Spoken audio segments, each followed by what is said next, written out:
What Yeah. the fuck? Hey, and then it's called America because that's what the laws are. If you got enough money, the laws don't apply. That's But what that's they the were thing. written The for. religious system, the political system, the healthcare system, the education system are all just mechanisms to do what we should do that we won't or can't. That shouldn't be done by these people because it's corrupt. Yep. You're Just right. like the military and policy enforcement. A real community has men in it. Hello, let's look around. You got this guy, Happy Max, which is obviously an ironic name, like calling a fat guy skinny or a bald guy curly, right? So maybe he's that position, right? And DD214. Now I'm going to keep calling him that, even though he's changed his fucking name as I told him he should. You can do that. That's fine. Oh, you did call I that. just I changed my said name that was because really I have a awesome. purpose. I changed my purpose. Right. So if we have a well-regulated militia like Hard Hat, DD214, Happy Max, the Wizard, maybe Moose Fellows, the Water Boy, he runs in and out with water for us. You know, everyone plays their position, but we got a well-regulated militia. Talcott's a medic because he's going to rub your knees and pat you up and tell you he loves you while you're bleeding out. Great. Everyone plays their position. Well-regulated militia. But We you didn't know, need I'm like the costumes on Judas. to be honorable men in the community and play our role and position. Why would you want me as the water boy? I'd poison the water for you guys talking shit to me. You probably would, you little snake. Probably would. You know what? You're right. You're the lowest man on the totem pole, buddy. You're our You're gonna tester. do all the shit We'll work. test everything that we're going to take. You'll eat it and drink it first. You can be the tester. That's it. That's your role. That's what I get for being honest. Oh, hey, oh, there you go. Gotta love the honesty. Hey, Paulie.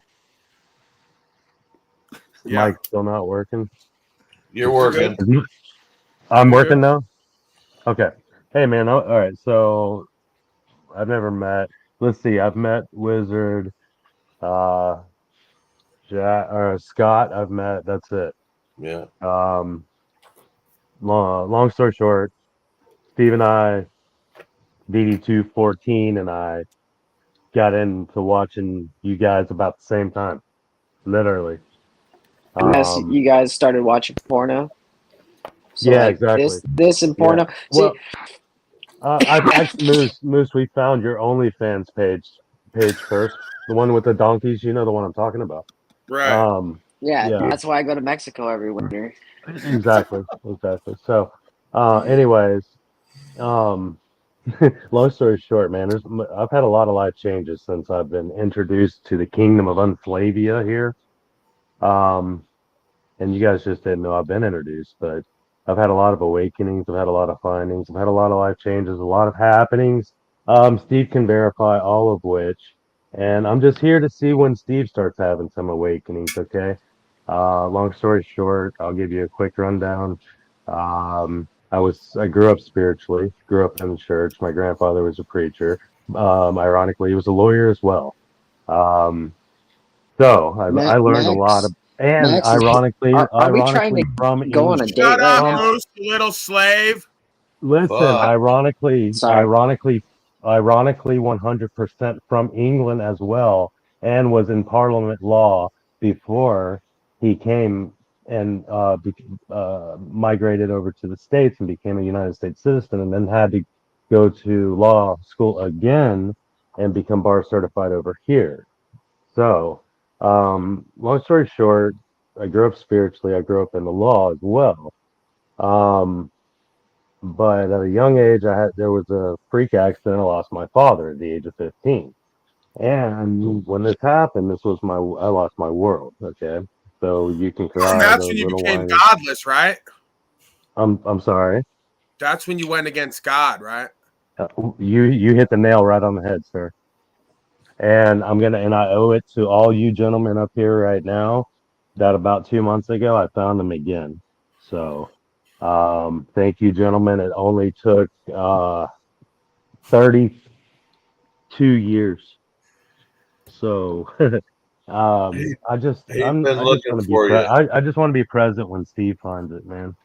And I need you guys' help, please, because I try, I work, I try every day, and it's something that I can't show him, but what's going on? Yeah, it's something I can't. But that's the thing is that the process is always happening already, right? Like we don't even really have to do much because I know it when he comes here from day one what it is. Yeah. And Yeah, as it goes exactly. on, he starts to realize authentically why he's there. And then he even says to me things like, hey, everyone keeps talking about this thing. And it's as organic and honest as you can get. That's why I respect him. Because he'll tell you what he thinks and feels, but he'll say, I see everyone talking about this idea. What does it mean to you? What does it all mean? How do I comprehend it? Right. So that's why I get away from the him and even like the it. If we just want to talk the way that we feel and the way that we live, the energy that inhabits us, you know, the movement around us, the way that we perceive reality, the level of letting go and care and compassion with passion and faith. Right. These terms and words we use have meaning to us because we embody that. We embody that experience and then we describe it with these words and terms that have meaning. So he'll just say, be good, do good. I'll accept that. And then certain things come up. Like Yeah, but I don't just accept that. Sorry to interrupt you, Paul, and I know you don't like that. I do watch you every day faithfully, regardless of whether DD214 up here, you guys' disagreements that you've had or not. I do see, man, my connection's bad, guys. Sorry. Right. It's all So right. You don't take sides. I want to hear this. what I'm trying to No, put forth here. What I'm trying let to me put get to, forth, you're killing me, bro. I don't know. What I'm trying to put forth here is this idea of meeting people where they're at. The reason why you're trying so hard and not getting results is because you're talking at him. You're not talking to him where he's at. You got to bring him there, right? If you say that there's this place that you know of internal space or beingness or results, right? That just works. Well, how do you bring him there? Are you just gonna tell him God and this and that? Because I'm saying No, I meet him where he's at. Be good, do good. Okay, I'll meet him where he's at. What does that mean? Define it for me. Describe it. What is objective truth? What is objective goodness and greatness? So the more we build this map, this internal mapping of who and what we are as honor able, respect able, trustworthy men and women, we can move into the spiritual faith of living that way and seeing the results. Okay, that's conscience. So I could talk about the Holy Spirit. I could talk about the energy and what it feels like and see the movements and all the rest of it. But it starts within self-knowledge. Know thyself, know the universe. So how do you get somebody to know the universe and its creator if you don't get them to know themselves first and what a man and a woman is objectively? So that's all I'm trying to do. And as I relate to you, brother, and the loss of your father, same thing. I lost my son, and that was no, my I father. heard. And Yeah, I heard that story the other night, man. That broke my heart. it sucks for a guy that's believed in the breath of life all of his life. And then he said, fuck you to God. And thank God it only lasted 3 years. But it was simply because of the same concept that if I was given this breath of life and I'm supposed to give freely what was given freely to me, why can't I give this breath of life back to my son? Why? Mm-hmm. That's not the source of life, though. The source of life is here. In the beginning was the Word. The Word was God, and the Word was God. And God is love. Every word of God is pure, and it is a shield unto he who put their trust in love. So when I said fuck you to God, that's when I started walking around in the malls with the sack and talking to the sack. So when I lost my son and I thought I lost God, like you thought you lost your God, I gave up on God. And there's a big difference between my story, our brother's story here, and Jack's. And Jack, I appreciate you. I know you say you found God in 2018. I urge you to dig even deeper for that God because it's within you and that love. And like you say, you sit there and say, you see nothing but anger from me. I see that same anger in you. Everybody else here sees it too. So don't sit there and placate that it's not. This is called reason and logic and the law of nature. Image and likeness. It's not just what we look like. The image, I'm age, but the likeness. Each one of us has the same personality traits. We just meter them differently. And when people look at me and say, you're an asshole, I have to correct them and say, let's get this shit straight. Because I'm not that little motherfucking asshole. I'm the whole fucking ass. Do you smell me now? And I'm serious. Because I don't play these bullshit games with anybody anymore. I did for a little while I was adopted, and my mom and dad placated that I was growing up to be a good man because I had got a job when I was 10 years old. Started selling myself when I was 11. Like a good little motherfucking whore. I don't play that anymore. The best thing you can do in your life is to protect the children and the women. That's your duty. But Jesus did. Naturally, whether you even believe in God, that's a natural instinct. I don't know where you're losing it, people. I spoke on that earlier. I've had instincts all my life, and that's what I act on. Somebody comes up and threatens me with a shovel, I'm going to do my best to take that fucker and use it against them. The same thing I do today. I use their weapons against them. And it's not because I'm bold and haughty. It's because I acted on instinct. I didn't have to sit there and wait to see, well, should I check with the police who are my authority and wait 20 minutes while I'm bashed upside the head? See, everybody wants to live in the past and the future and depend on somebody else. Your instincts are now.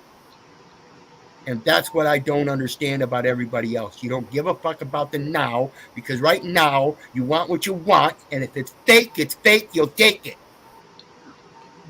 I don't take nothing that's fake, Jack. Nothing. Have a good night, everybody.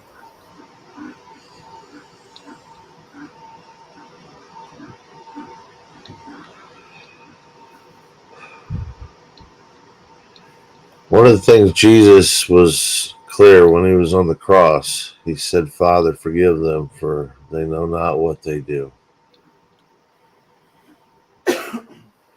We got to remember we're no better than Jesus. And some people might not believe that man existed, but I think there's a whole lot of evidence that he existed and that the stories that are told, while they may have been misconstrued, Council of Nicaea, et cetera, I think the stories that were meant to be passed along are right here. We see them. This is no real question to it that this is prophetic and it's gospel, in my opinion. But just think of that. Jesus, what are we supposed to learn from that passage that you just recited? Forgive them, for they know not that he was dying for our sins. His actual purpose on the cross and dying was that we were imperfect.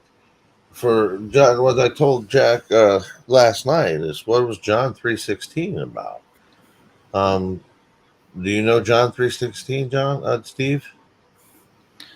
I have never opened up a Bible at all, other than to maybe rip out a page to roll a joint or something when I was a kid. Okay, are you afraid of it? I think it used to be, yeah. But my biggest thing is Hard I hat, think you're I'm not using trying to be Yeah, rude. I'd love to Bible do the Scott verses. broadcast, but let me refocus, okay? If I may. Pardon me.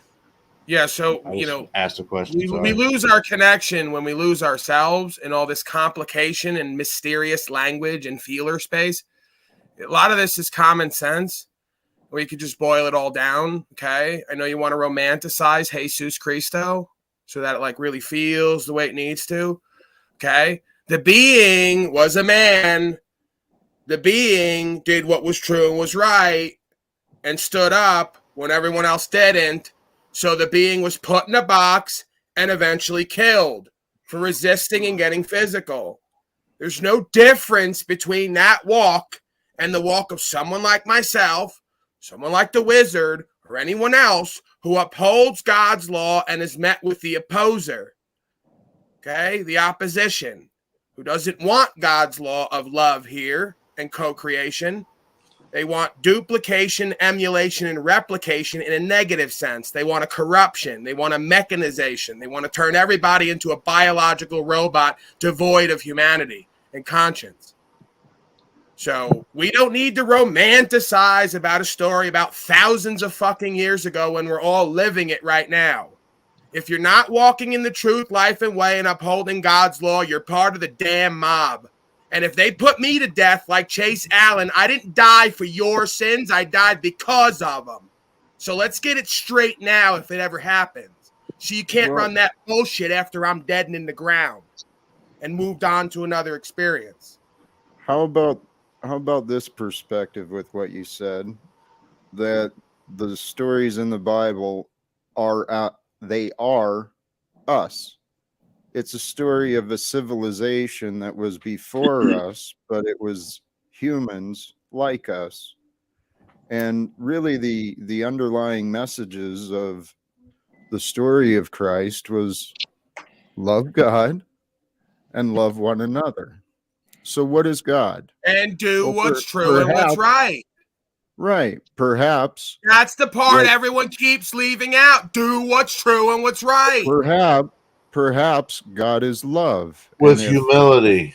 So if the commandment is to love God, then humility we should before love who, Scott? We should be loving love. Humility before who, Scott? Before your neighbor. The law of love does it say is that? true. Does it say to It's show humility honesty. before your neighbor? Or does it say put no faith in earthly, worldly man Do and unto woman one whom there is no another. salvation? Those No, it who says are humble and pure humility, can see the reverence good, before the and God Creator is and the the good. creation, not before the good is earthly, everywhere worldly we want to beast look. of burden. It's It just up chooses to us its own to see. slavery time and time again. No. So stop the subliminal games, because I'll throw you the fuck out of here. You don't got it. It's Who clear are you don't talking got to? it. Who are you speaking to? Whoever pipes up who thinks they're going to defend their position, that's how you know who I'm talking to. Might be 3 of you, might be 2 of you, might be 1 of you. You could tell by the reaction who I'm talking to. Was there an attack going on? Was there Notice an how Max engagement I is missed? listening intently. Steve is pondering, looking off. Hard Hat is laughing and giggling. And you and Scott are about to pipe up and identify with each other. So go ahead. Is that what you think? Usually that's the case. That's the pattern I've noticed. I'm pretty good at pattern recognition. It goes beyond your see things that aren't always there. I know, and I'm very good at calling what's about to happen usually, and it happens 85% of the time. Isn't that weird? Right. So am I manifesting everyone else's our choices reality. It's too? amazing. God is divine. Our thoughts create reality through the power of consciousness. Right. You want to keep focusing on thoughts and Experiences are emotions and not shared. the action space, because that's the hardest space I of it all. thought we You were want to sit talking where it's about easy. consciousness, like right now. Okay. I'm So just if I here in get the put to moment, brother. death for upholding God's law and practicing the law in the world, but not of it, my kingdom is not of this world. I uphold God's law. I speak the word and truth, the original law. I stand on that. If I get killed, are you all going to say that I'm the Messiah and I was just like Jesus and I went out just like him, put to death by the Roman centurions, the authorities of the day? Is an opinion on an imagination important Let's to just you? How cut the about we bullshit. discuss Everyone the keeps facts? talking about Jesus because they don't want to live like him. They're too pussy. Actually, They're too punk coward pussies to live like him. punk So they want to coward keep talking pussy is about it. someone like an antichrist would spread Right, an accusations. antichrist. Tell me all about the antichrist. Well, it's quite negative. It's Doesn't the it masquerade opposer. as love? Doesn't it come to you with a Yep. smile and a loving smile and a love bomb and tell you right this Yep. way, you'll have everything and it'll be okay and you have to do little to nothing except maybe sacrifice some things like your rights, Well, that's a foolish your personal narrative. choice, constructive that's- thought, emotion, and action space. You might have to sacrifice some of that, your sovereignty, but you'll be given a place. Just love, man. No, love is a space of care. Care leads to the proper thoughts to formulate the proper emotions and the proper actions, right? What needs to be done for the self and everyone else, because there's one self. So there's only one set of things. Right. So why are you always so angry at the one self? You Paul? think this is anger, sir? Do you not see or hear yourself? Do you ever listen? Have I cursed at you one time? Oh, right. Have I condemned you to any fate? Have I You think described the the condition we all absence of deal with? Do you feel profanity- personally attacked in your ego because it applies to No, you Paul. and your Paul, identity? are you feeling attacked? No. You seem to be lashing out. I'm feeling in control and in charge at this Well, time. I know. I'm charged by the I energy know. of the universe. It's very important for you to feel I'm in tasked charge, to isn't it? expose deceivers. Well, you know what? Self-appointed, Paul, I thank guess. you. It's I've I'm in enjoyed your my channel. time. Hey, you're right, Scott. I don't mean to interrupt. God bless. Thanks, Paul. I appreciate the hospitality. You guys have a wonderful night. I just No, always no, find Jack. it interesting what everybody pipes up to, fights, and runs over. It's usually indicative of the psychology and the sociology that goes on time after time again. You could tell what someone's thinking and feeling by what they pipe up to with the energy behind it, and then what they're saying, and then what follows that. It happens the same way every single time. And you all think you're special and unique, have your own interpretation, your own opinion, your own life experience, your own belief, your own bullshit religion. It's laughable. So tell me more now about Jesus and how he died for our sins. And it's so beautiful because we're still the same slaved out motherfuckers, mobbed out and collectivized, not doing what's true and what's right on the whole. And everybody who is going to suffer for what the rest haven't done. And are okay with that as well, because that's what needs to be done. See the sacrifice and the forgiveness for what they know, not what they do. I don't do this to be Captain Save-A-Ho. I do it because it's true and it's right, and I don't want to feel like a coward on my own land. I want to be united with that force and that creational law, and I'm going to uphold it. It's an honor to do it in service, right? Did Jesus Military leave man. us- Well, shut up, Scott. You're horrible on the air, and you still don't get it. I just want to ask a question. I'm trying to learn Just something. at least here. get the fucking marbles out of your mouth and pipe the fuck up with some kind of clarity. You sound like you got a sandwich hanging out of your mouth. Your mouth Yeah, is full of that's what it mayonnaise. is. It's sandwich. It's a Yeah, sandwich. there's mayonnaise all in your mouth. Can you clear it out and fucking speak properly and enunciate a little bit? Really Do you successful guy is going to sit there all day long talking like mumble mouth. Can't even fucking barely hear him or understand what he's saying. He's so low energy, low ethic. And then he's going to tell me about being successful. I'm tired of it. I don't care what you think and feel. How you live is a joke to me. When you go to describe how we all should live, it's a romanticized joke that you ain't even living or a part of. It's some disconnected ideology and story you want to look to feel better. I'm glad you A lot have of folks need a personal mommy knowledge and a of all daddy to this tell you them speak of. stories still so they can feel better instead of do better and live better. That's how I've you done feel better. I better. live better. Do better I and feel live better. I Be do real with better. I live yourself and better. others completely. Stop bullshitting yourselves and everyone else about shit you heard. Can't prove. You wouldn't be talking about me. And the Jesus story isn't something I'm trying to prove. It's a story that goes back a long time. And yeah, of course. Do you believe in Jesus? That's a simple question. Do you believe that that being that you talk about in regular fashion? No, I know he talks about the Tao, but he mentions Christed being, and I know he refers to others quite often, not himself. But it comes up. So in that fashion, do you believe him? What do you believe about him? Hey, I saw Jesus on here the other day in About 8 of them. Mexican I'm Jesus. pretty sure. Yeah, I'm pretty sure that he had nothing. He has nothing to do with. I'm talking about with the enemy. Christ from 2,000 plus years ago, 2023 years ago. Yeah. That Christ. Yeah, you just said a fact. You just said something you can't prove as a fact. You have no idea when that happened. You have no idea how long we've been here. You have no idea how long this goes back. You have no idea about any of it. And your best guess is something someone else reported to you, and those people can't be trusted. So that's how I know your bad faith is when you just say shit. No. Hold on. My bad and you faith act like it's true because we all been told it when we can't even verify what the fuck's in the air and water by the same people who told us all the same bullshit. And you want to just fucking spit it out like it's real, right? So the Tao is being told by Jesus you. was walking around letting his nuts hang. You don't know nothing about it. Is the Tao real? You know Look. you know The everything truth and about the that. understanding in there is, and you can Look. correlate it with experience if you've lived it, which you obviously You haven't. can't use the Bible for that. You can't use the Bible for Yeah, that. you You've obviously can. Scott. had You that. can, but to talk Scott. about it like you know something Scott. about it firsthand is foolishness, unless you've had the experience. I've had the experience, Exactly. Paul. So talk I've about had your the experience then, dopey. Don't tell me about Jesus's experience. If you've had the same experience, you should be talking about yours because it pertains to you, not what you don't know about that being or me or anyone else. Is this so difficult? Have you sat in a room within 10 feet of a man that murdered not only your grandfather, but your grandmother too?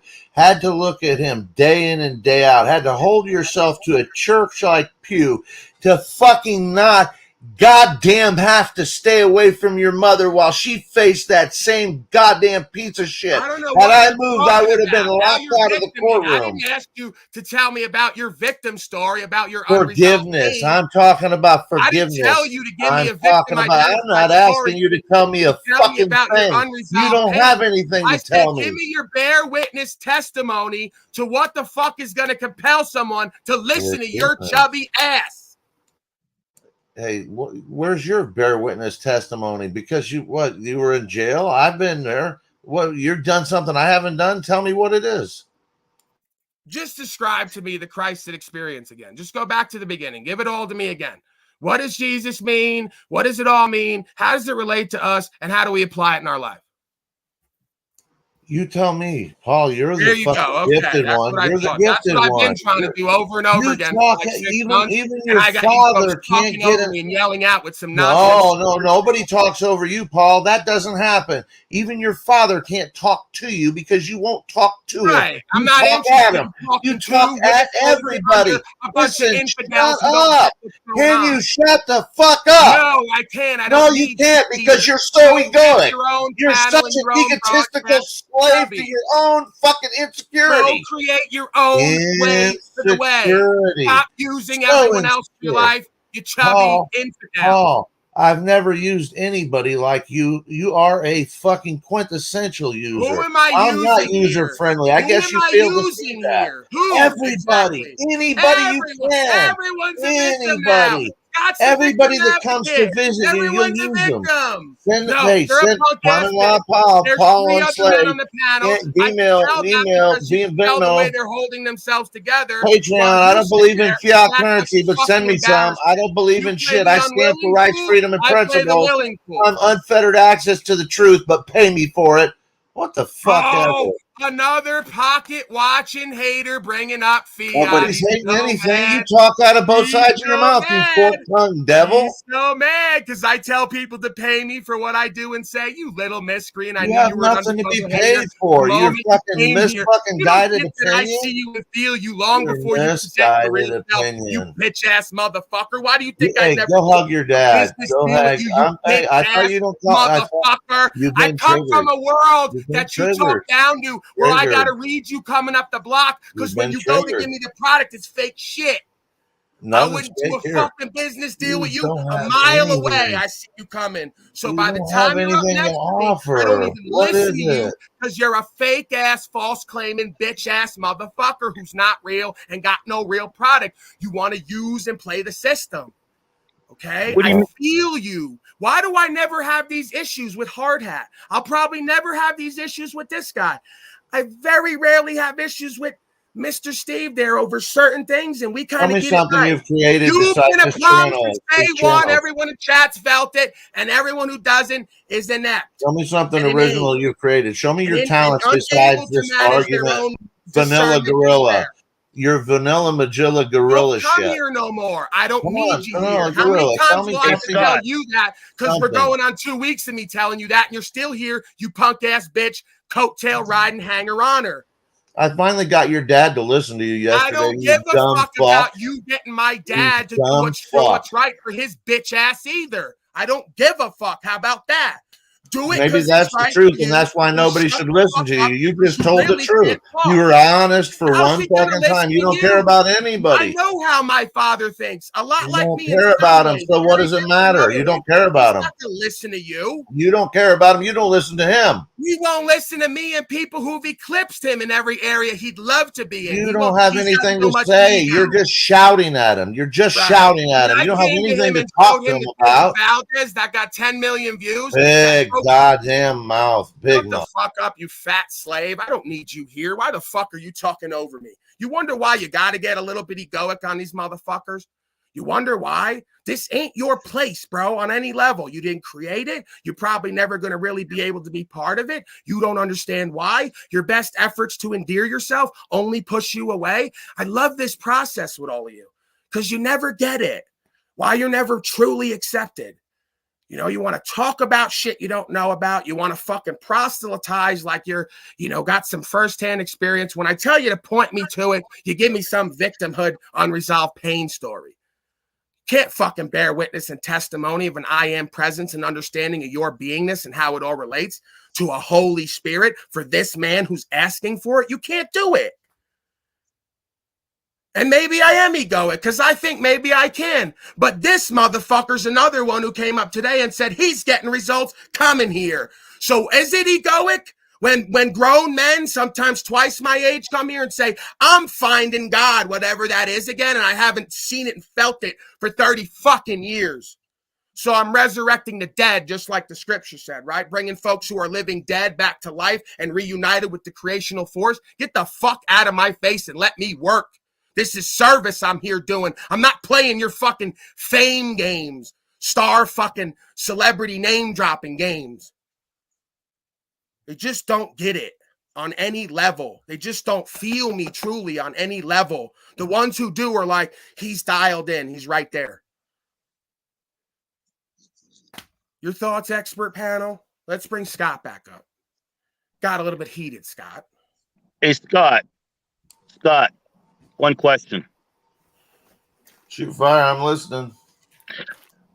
I find it kind of hilarious, your statement that Paul has nothing to offer, yet you've literally been here for a couple weeks now or whatever, sucking his dick, tonguing his balls, saying all this shit about how he could be better, and it's like you want to produce him or whatever. So how do you don't mean that when you say How do I reconcile that? How is that what you're saying? Bitch, two-faced bitch, like I seen from day one. No, Paul. You That's do how have I something to offer. I told your dad that yesterday. But when you go into your ego, yeah, you should be put down like a fucking rabid dog. You ain't goddamn gonna bite. put me down, You fat bite. boy. I guarantee you ain't. So don't try to start writing checks you can't cash. I love you, act little. like everybody else is egoic, and here you go once again. Always Why go are to you that triggered? place. Don't Why talk are you- about putting me down. You You do can't it to do it everybody physically, else. No, metaphysically, your verbally, ego. mentally, You emotionally. can't Get it done. separate. So You don't can't talk separate about that it. personality. If I'm out of bounds with my ego, trust it. That fucking force is gonna get me right quick, and I'm gonna die on a fucking broadcast in front of everybody. And they're gonna say, Paulie had a run going. He was dialed in. He went off, didn't refocus. He's fucking gone now. Move on. Okay?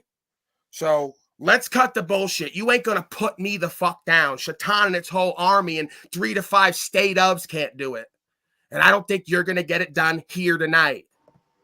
Is that what you heard? Is that what you heard? And all that you heard that I'm gonna come put you down? Fucking get over yourself. No, that's not what I said. You Go said back. I need to be put down like a rabid dog. What the Your fuck? ego, because you can't You stop. ain't gonna do it. If you characterize Dude. my presentment as egoic and you're gonna put me down metaphorically. You should let your dad. You should just humble yourself enough to let your dad talk to you one day. You don't know nothing about me and my father, and you're so ignorant you can't read between the lines. You have no discernment.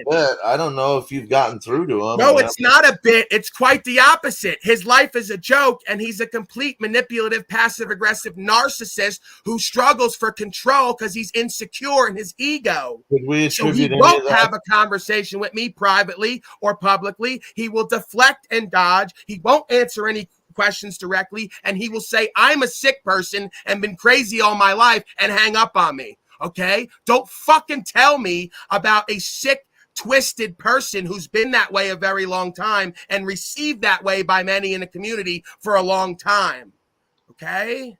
And not for the right reasons. Folks will say the same thing about me for the right reasons. Not a whole list of women who put up fucking ads saying don't ever date this man. I don't have that. I got exes coming back here basically sucking my dick in a way and semi-hating because they can't believe I'm going somewhere. They knew it was going to happen. They just didn't know how. I didn't either. She can't believe I went to sitting on a chair, not doing nothing, to sitting on a chair, not doing nothing, and actually making a living and speaking truth and changing lives. What the fuck? Yeah, I know. I got it. Maybe she wishes she would have hung in a little bit longer, another couple of years. Might have went somewhere for her. Might have felt like something for her to be next to me. Paulie, Yes, you have strength of character in a lot of respects, but I just wish that some of these fucking bent, beat up, broken hoes that I have been around a lot longer than you have. I will someday hopefully get across to you what you don't know about me. I've been through the fucking hells, the brimstone, the fires of fucking broken hoes and crazy shit. So, with that being said, I do respect what you do, but I wish that you would realize some of the really truly broken people. And, like the other night with Jack, I wanted to make sure that I stayed there and said to him that, and I know you did too, but fuck, the poor guy got beat up on, and he has a couple times. So you still don't see that. You still, like my father, want to play the victim for him and identify. He needed what happened last night. It was a divine inspired event. That the most, I called it again weeks before it happened. I literally call the future every time because I feel the divine inspiration and I know how it moves and it shows it to me. And then the shit happens. Okay. So he needed that to check his fucking ego because he keeps talking about love and merging, but we can't come together in truth. What his truth is, how he's lived and how he's going to live. He's not accountable. He's not responsible. My father's not either. And that's why they like hanging out. Birds of a feather flock together. If I was going to be honest, their fathers who are not accountable or responsible, and their women and children don't fucking respect them, and it's not a coincidence. I'm not going to cut to I'm going to cut to the chase. I'm not going to bullshit you. I've been in, sales and marketing. I've trained people in sales and marketing. Let's look at life as a ping pong table. You try and meet people where they are. Obviously, you said that earlier. But you also try and find a middle ground. So if it's a ping pong table, we try and meet at the middle at the net. What happens in some cases, I think you're really stuck at your end of the table. And I admire that in some respects. But at the same time, how to pull them across, and some of them, especially like your dad, if you don't get him meet in the middle on certain aspects. I get it. And that's a fucking hard line to roll. That's a hard line to roll. A hard road to hoe. I don't mind. I'm not complaining. You and everyone else are. Well, no, I never said you complained. I'm not. And I just, yeah, bro, imagine being me where it's been revealed to me that there's a certain set of conditions that we can't waver on. And pretty much I'm going to be hated by the majority of folks. I wish I could get all the fucking intellect out of you with just regularity and fucking put you with 5 other people that it was just pure fucking Noam Chomsky fucking, high level stuff because I know you're capable of it. But then there becomes fucking, I don't know, a disconnect sometimes. And with Wizard too, I mean, and I think Jack has something to offer, but you guys are going to have to ground him. I mean, I see part that. Of the thing is, right, when you have a low self-worth and esteem and vision of yourself, you start characterizing other folks as high-level intellects. That's revealing about you. That you would think that a lot of these folks are high-level intellects when they reveal themselves, if you just look long enough, every single time. They're not as a high-level intellect as you think because you have a very low opinion. Who did I just identify besides you and Wizard? You didn't say Noam Chomsky and another name? Oh, I look at some of the fucking, go back to the fucking Federalist Papers. If you want to talk about who I think is high level, go back to fucking Nietzsche and fucking, I'm not even going to go there. Let's not drop names because all I'll get accused of is some other bullshit. Yeah, having low self-esteem and self-worth truly, or you wouldn't need all that. Okay, yeah, I get it. I mean, these are the same if people the who same told me, who do I think I am, Freud? And Freud was simping on his wife on cocaine, writing letters and doing his best work, apparently. I'm not doing that. So I might be better than Freud. The same. Why is it I don't have the opportunity to be better than Freud in the eyes of the ones who are supposed to lead me and have years of experience, because they believe something about themselves and they're going to project it onto me, that I have a box of being not even as good as Freud when I might be better. Well, if you were that experienced, is it true not that you might be using your own experience to lead people in Unslavia rather than speaking of the words of the Tao, which are not created by you or part of your own being? It's just Right. things The that Tao you're... is just fingers pointing to the moon. Maybe you didn't listen to it. I'm not going to the text to substantiate my experience. I'm correlating my experience with the text, which are just fingers pointing at the moon. We can all see the same moon if we look. It's there. I didn't say this was my truth. I just said if we're going to say that Sigmund Freud was a revealer of some truths, I might just be as good or better. Why is it I get put into the box of who does he think he is since day one? XYZ. Why is it he might be the next XYZ and better? Because it shows how most people view themselves in the world, and they might be accurate. Very low level of comprehension, co-creativity, and connectivity.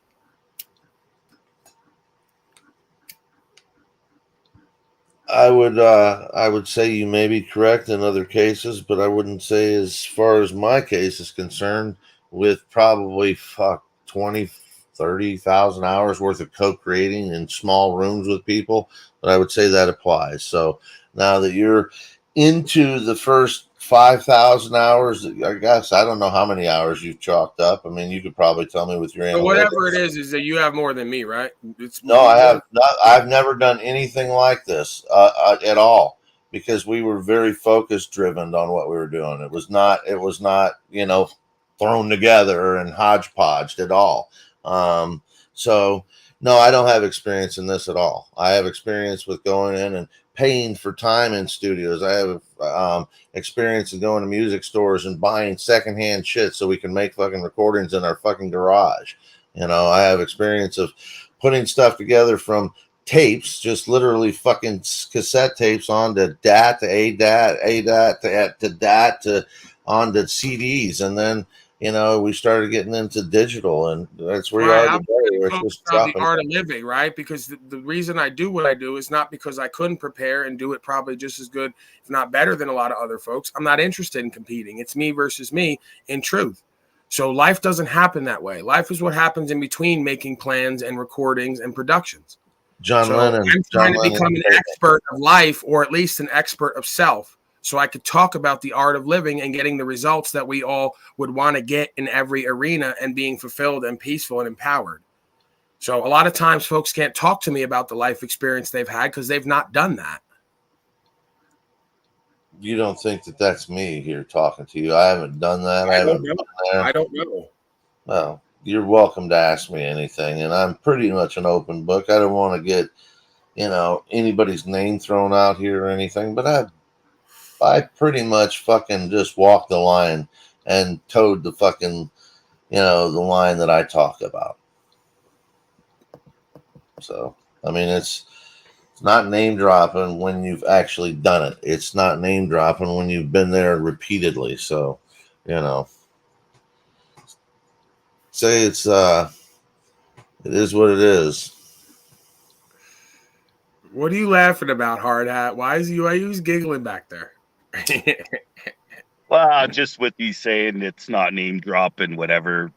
You're a name dropper. You know what? I think you're a good guy. Like, I don't want you to go, you know what I mean? I know I'm on you a bit, but that's because you're fucking new, right?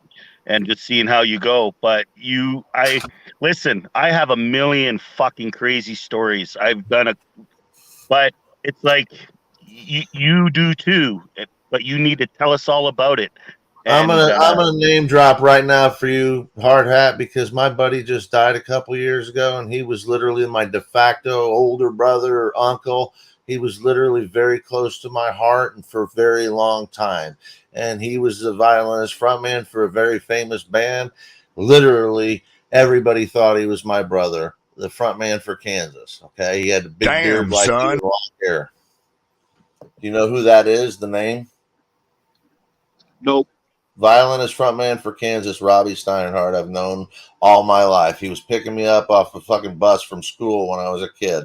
And we'd go play video games. He'd play pinball and fucking hang out with him all afternoon. My literal life from the time I was 13. See, Wizard was a foster child. My parents brought in the first foster child out of the area children's home, and he was a lot older than me and abused me. So the fucking rock star down the street that my dad had built the home for saw him and his wife saw that I was literally being, kind of neglected and rejected, if you will, because this guy had so many problems that my parents were trying to help him. And I got taken under the wing of a fucking rock star. And it was a really wild ride. That's how I got into music, and that's how I met a lot of people. Scott, you've met a lot of fucking top people, like you've said, right? So, and you've been in the industry, blah, blah, blah. So my question is, at what point were you offered the fucking blood contract to fucking join the team? Nothing, never seen nothing about that. Nobody ever came to you in that whole time and ticky talk, nothing? I never made enough money, and I always kind of did the my own thing, work for hire, under the table, working for cash. I was literally the studios that we had. We were taking cash for work. Hey, Scott, will you sweep up around here? I got a few bucks. Yeah, right. A lot of money to get me to work. But I mean, honestly, some of the fucking stuff that we just had fun, man. The memories that I have are great. I sharing them sometimes with you guys, I don't mind doing that. And I got the receipts for it all. I mean, there's people, they know me, they know who I am. It's not like they know of me and it's like, hey, there's Scott or anything. It's more like, hey, aren't you? And I don't own my name. Nobody knows my name. It's everybody knows me because they've seen me with someone else. Hey, Scott, do you know who I am? Do you know who I am? You look like a slave number 3 1/4. 3 1/4. Yeah, I'm still learning about who I am, bro. But yeah. The more I find out, the less I know about myself. True. Still learning. I don't know. It's interesting, this talk earlier in that. And I mean, today I'm on a outdoor slab. It's sunny. The concrete's going, and I have to use this kind of trowel that's on a bunch of poles, and it's getting hard. And there's this little fucking spider kind of thing that just walks out on top of the slab, right? And I'm gonna kill him. I have to, I'm gonna squish him into it and whatever. And I'm like, fuck. So I pull up the trowel, put it in front of him, kind of get on this. He actually jumps on. I pick up the trowel, fucking flip him over into the grass or whatever, and keep going, right? That really made me happy and made my day that little fucking insect is right now tonight off somewhere, unless a bird didn't eat him. But my point is, from where I'm at in my life and what I've learned in the rabbit holes and the truths I've seen, there never was a true walking Jesus like that story is, right? I'm not going to get into it. So I don't believe in Jesus, but this is how I live, is I don't want to even fucking kill a little spider, right? Yet last winter, a rabbit jumped in front of the car in front of me, hit its bumper, and it's fucking spasming on the road, right? In the wintertime. And I'm like, fuck. Dude. So I backed over it twice to put it out of its misery quick, right? So it's like, but I don't, it almost seems like all the motherfuckers that stab you in the back or fuck you or evil are into some kind of big religion. So anyway, I don't know. I walked away from religion. I was, as a kid, I went to parochial school. I was kicked out of fucking pretty much every school I went to. I was a nonconformist. I mean, literally. And I could tell you one after another how.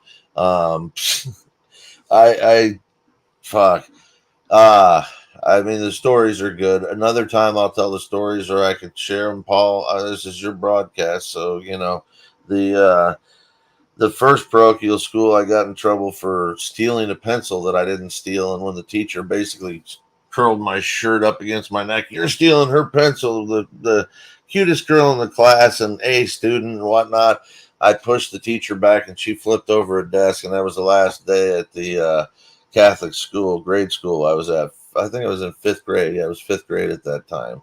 So I ended up in public schools for a while, and then went back to another parochial school for high school. And instead of nuns this time, I was turned over to brothers. And the brothers, well, they got me out of there pretty quick. I was playing football. I was a big kid, so I was automatically playing football. And Coach was pissed that I wouldn't. That's one thing I wouldn't stop doing was smoking. It's right there in your area, Max. So, you guys can check the record on Hoffman, Coach Hoffman over at TC.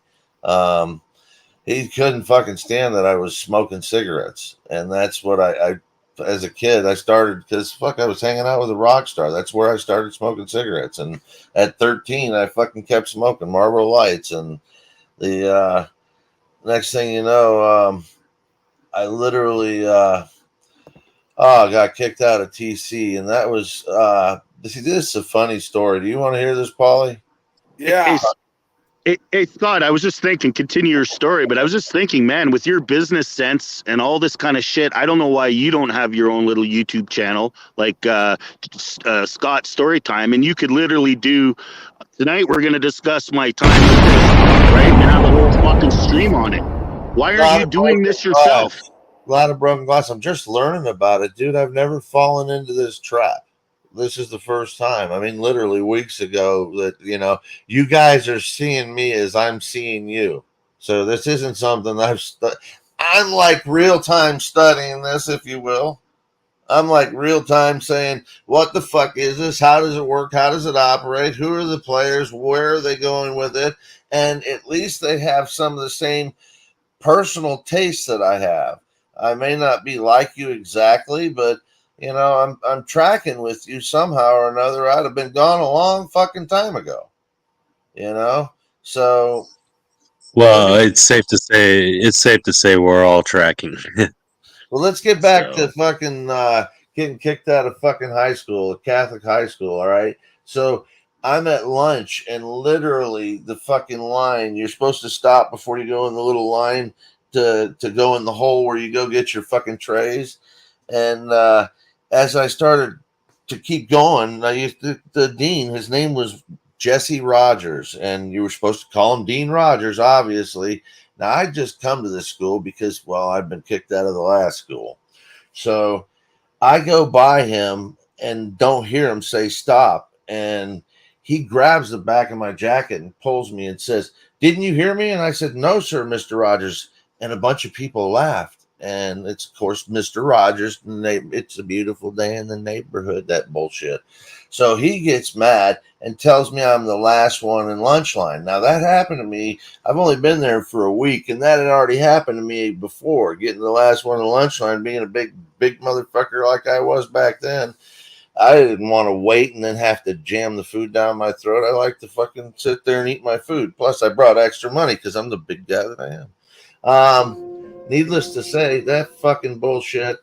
I'm sitting there up against the wall, and I start saying, "It's a beautiful day in the neighborhood," and he fucking got so pissed off. He charged me, grabbed me, and that was the last day I was at that school. He walked me out of the school, called my parents, and I was at the school that Gallagher went to after that. Never met Gallagher, though, Paul.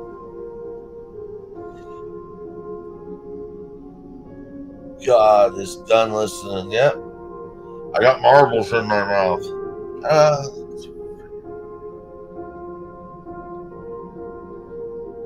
So come on, Paulie, come back. Let's talk more about it.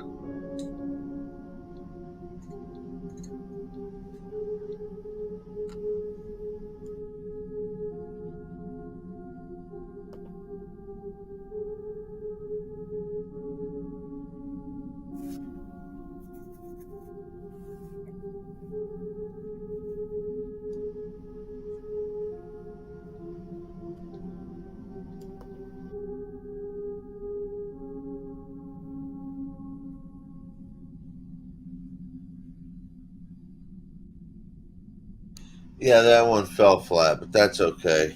There was a lull.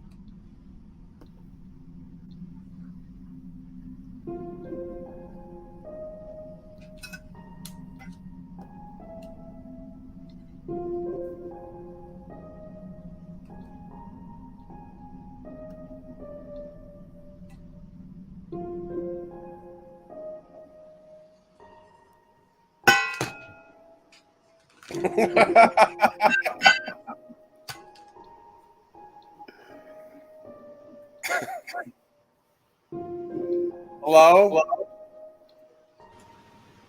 Are you there? Is anyone still there?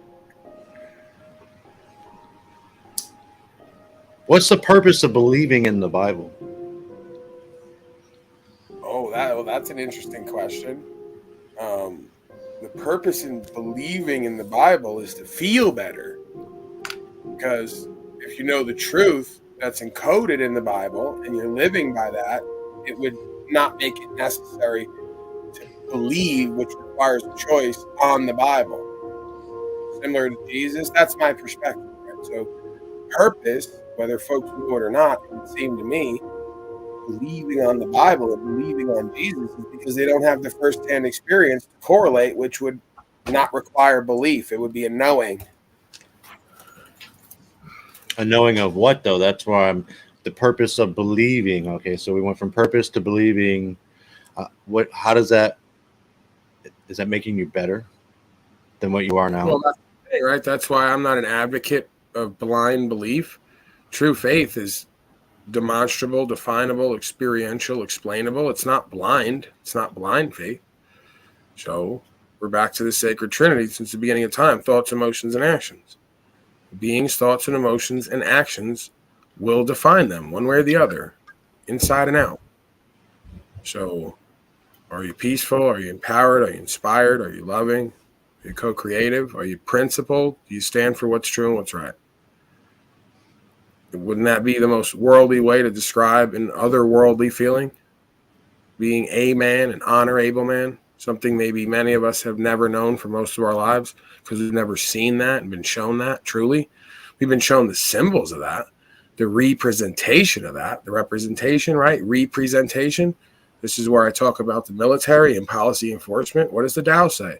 What is a good man but a bad man's teacher? What I try to do here for myself and others, what's a bad man but a good man's job? Policy enforcement and military. Say, oh, that's where all the good men go to get their jobs. Well, no, that's where all the bad men go who can't objectively discern right from wrong and take orders. So good men who understand right from wrong don't put on a costume. They teach bad men how to be better, like they've been taught themselves. So again, military employs some of these aspects. Take somebody with a checkered past, make him a drill sergeant, like I said earlier, and he's your daddy now for the next however many weeks. He's going to show you how to be better in some aspects.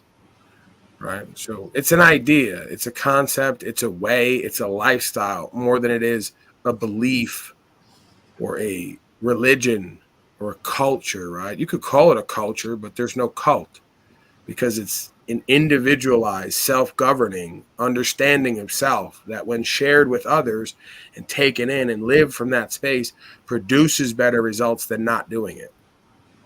So yeah, it's, the Tao is the way to the way. The Christed being from scripture that everyone believes on says truth, life, and way, the way to the way. So it's a lifestyle. It's a way of beingness. It's a state of consciousness. It's a way of seeing yourself in the world that works for you and everyone else. And you would suspect that if it works for you and everyone else and gets better results, it would have to be true or true enough.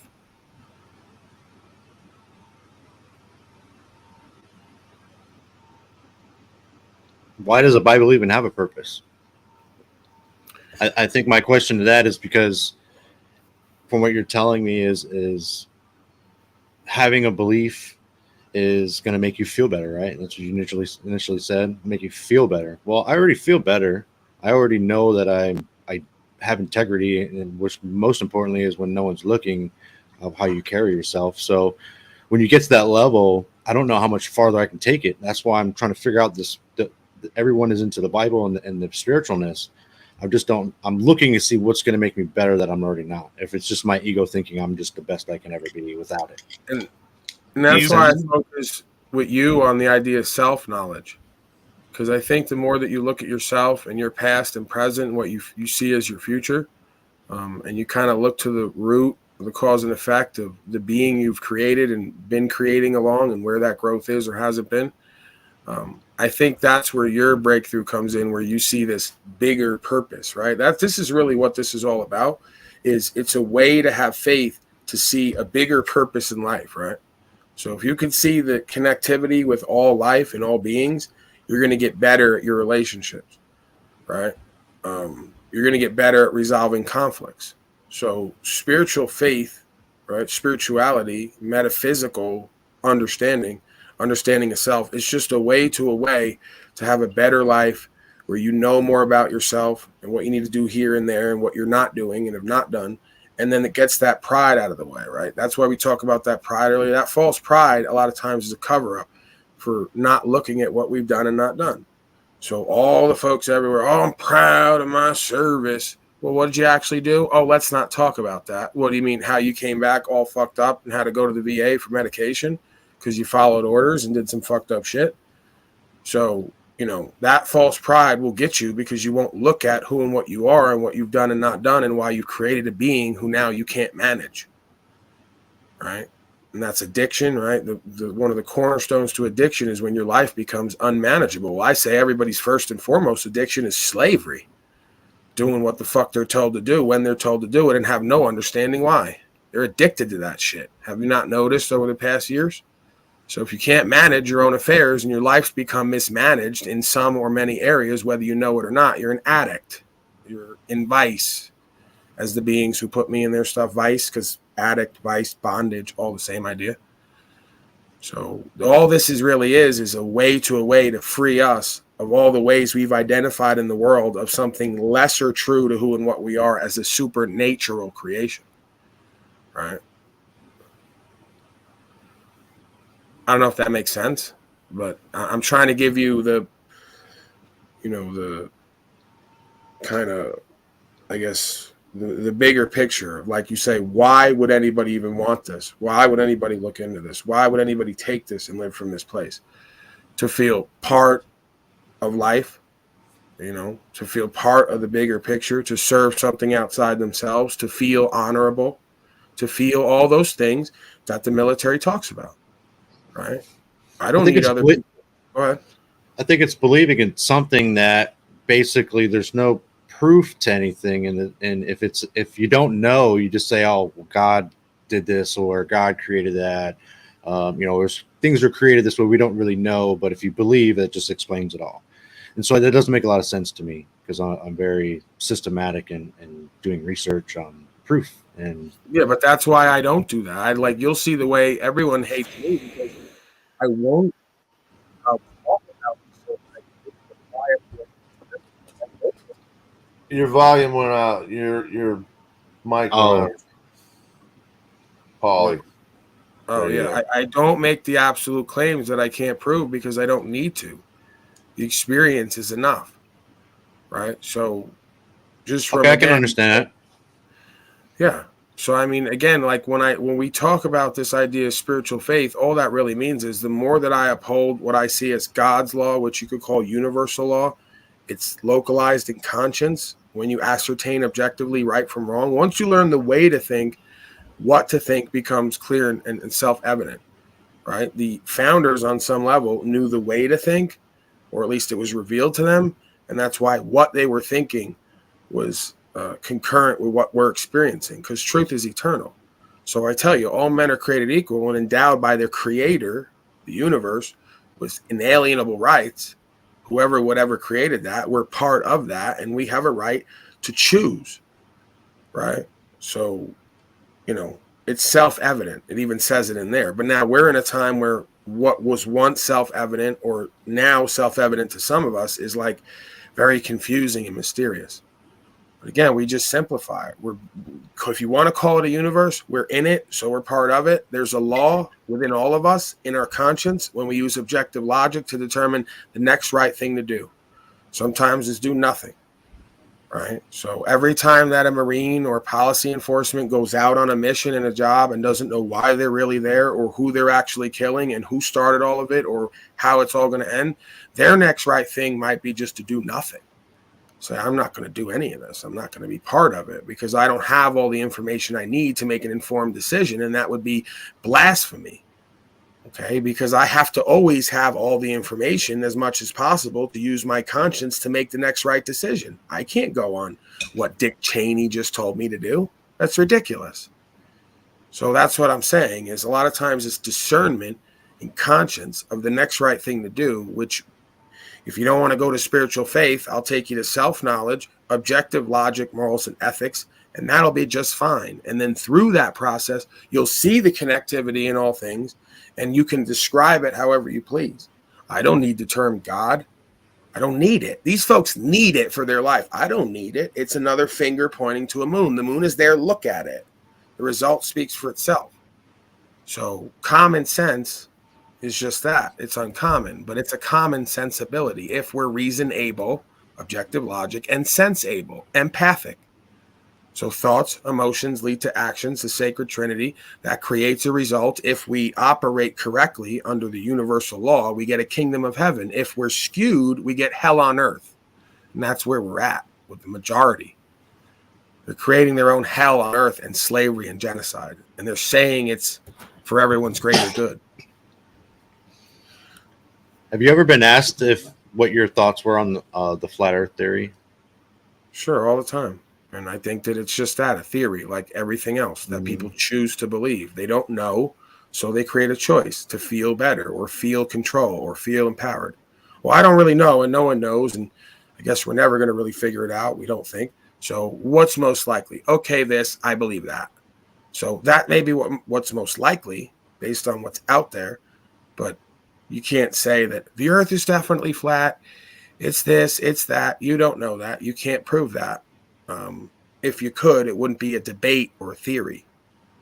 So, I spend very little time even focusing on things like that because it doesn't fucking matter. The shape of what we're on doesn't matter, the shape that we're in, which is slavery and genocide, because we're in a state of slavery and genocide. It's a slave mind and a slave heart.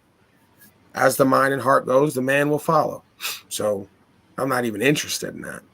It appears to be more flat than it would be round like a ball, but I can't prove any of it, and it doesn't matter. Right. So there's no evidence. You don't really know. So that's why I'm using that analogies toward the Bible and religion. God, like you don't really know that someone did this, or just you're thinking it is, which is fine. I don't have no problem with it. But in my daily life, when I get up, I go to the store, get in my car, go to work, deal with people, come home. How does the Bible and the purpose of it? I'm looking at how it's going to change my day for my daily life. You know what I mean? Right. I mean, if the Bible was the only way to the way, then there wouldn't be a Quran or Torah. And of course, each group claiming that their book is the only way to the way and everyone else's is wrong. So, the way to the way is the way. And then there's a bunch of writings about the way to the way, if that makes sense. So, again, I'm waiting for my experience. Right, but that's the thing. The other part of it is like you can't go looking for this thing. You either living your life and then it shows itself to you or it doesn't. It's kind of elusive. You can't really look for God. You seek truth and then you're set free and then you're shown more. The student is ready, the teacher appears kind of thing. But again, you shouldn't have to look hard if you're going to look for it. If you have the eyes to see and the ears to hear and the heart to feel, you shouldn't have to look hard if you do want to find it. If you want to call God a creational idea, right? Objectively, a creational program simulation. Well, what more evidence of that than something simple like the leaves having number patterns? There's number in the plants. There's mathematics in the plants. They've shown that. There's mathematics and number pretty much written into everything. It's some kind of code, right? So again, the Matrix, they'll give you the game. They see the ones and zeros. There's a code. We produce this thing. It's a corruption of the original. It runs on code. It looks like one thing. It's actually running on something else. So believe half of what you see and none of what you hear, like they say.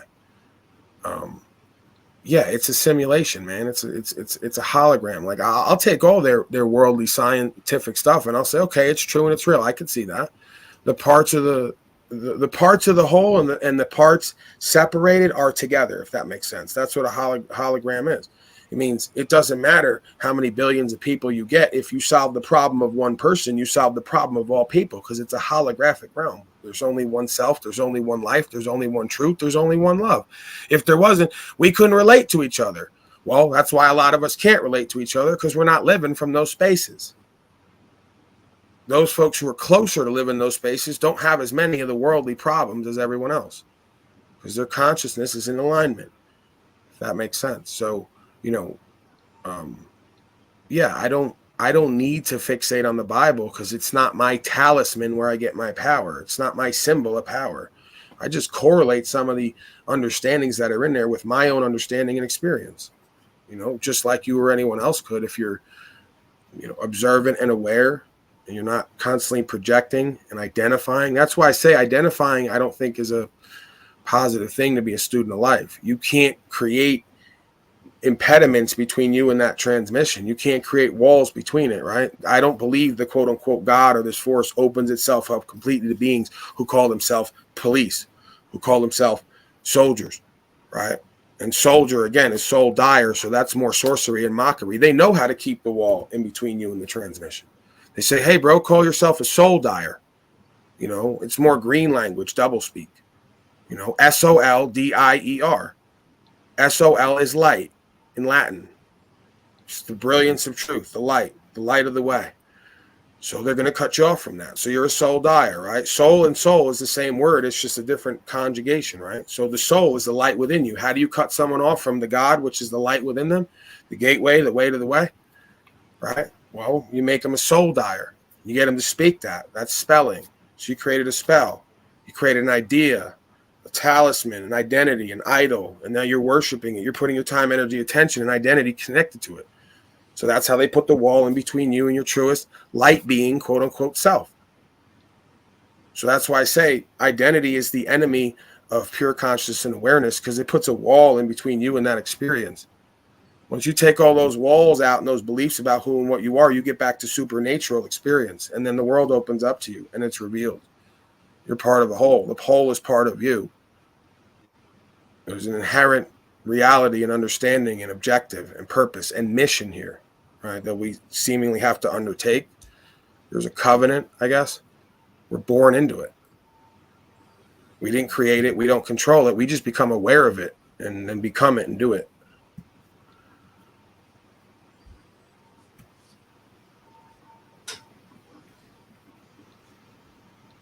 Yeah, that's a lot of talking, man. A little bit over my head, to be honest. You know what I mean? Like, I get all that. It's like, not that I'm lazy or don't want to do the work to educate myself. I'm breaking the words down and all that shit. It's just like, man, I just want to be good and do good. Well, why is this religion? I feel like it's being pushed on me everywhere I go. Like, if you don't believe in God, hey, what's wrong with you? You got to believe in God. God is the universe. He's the power. He's the light. He's the plasma. I'm Jesus. Yeah, I never said none of that.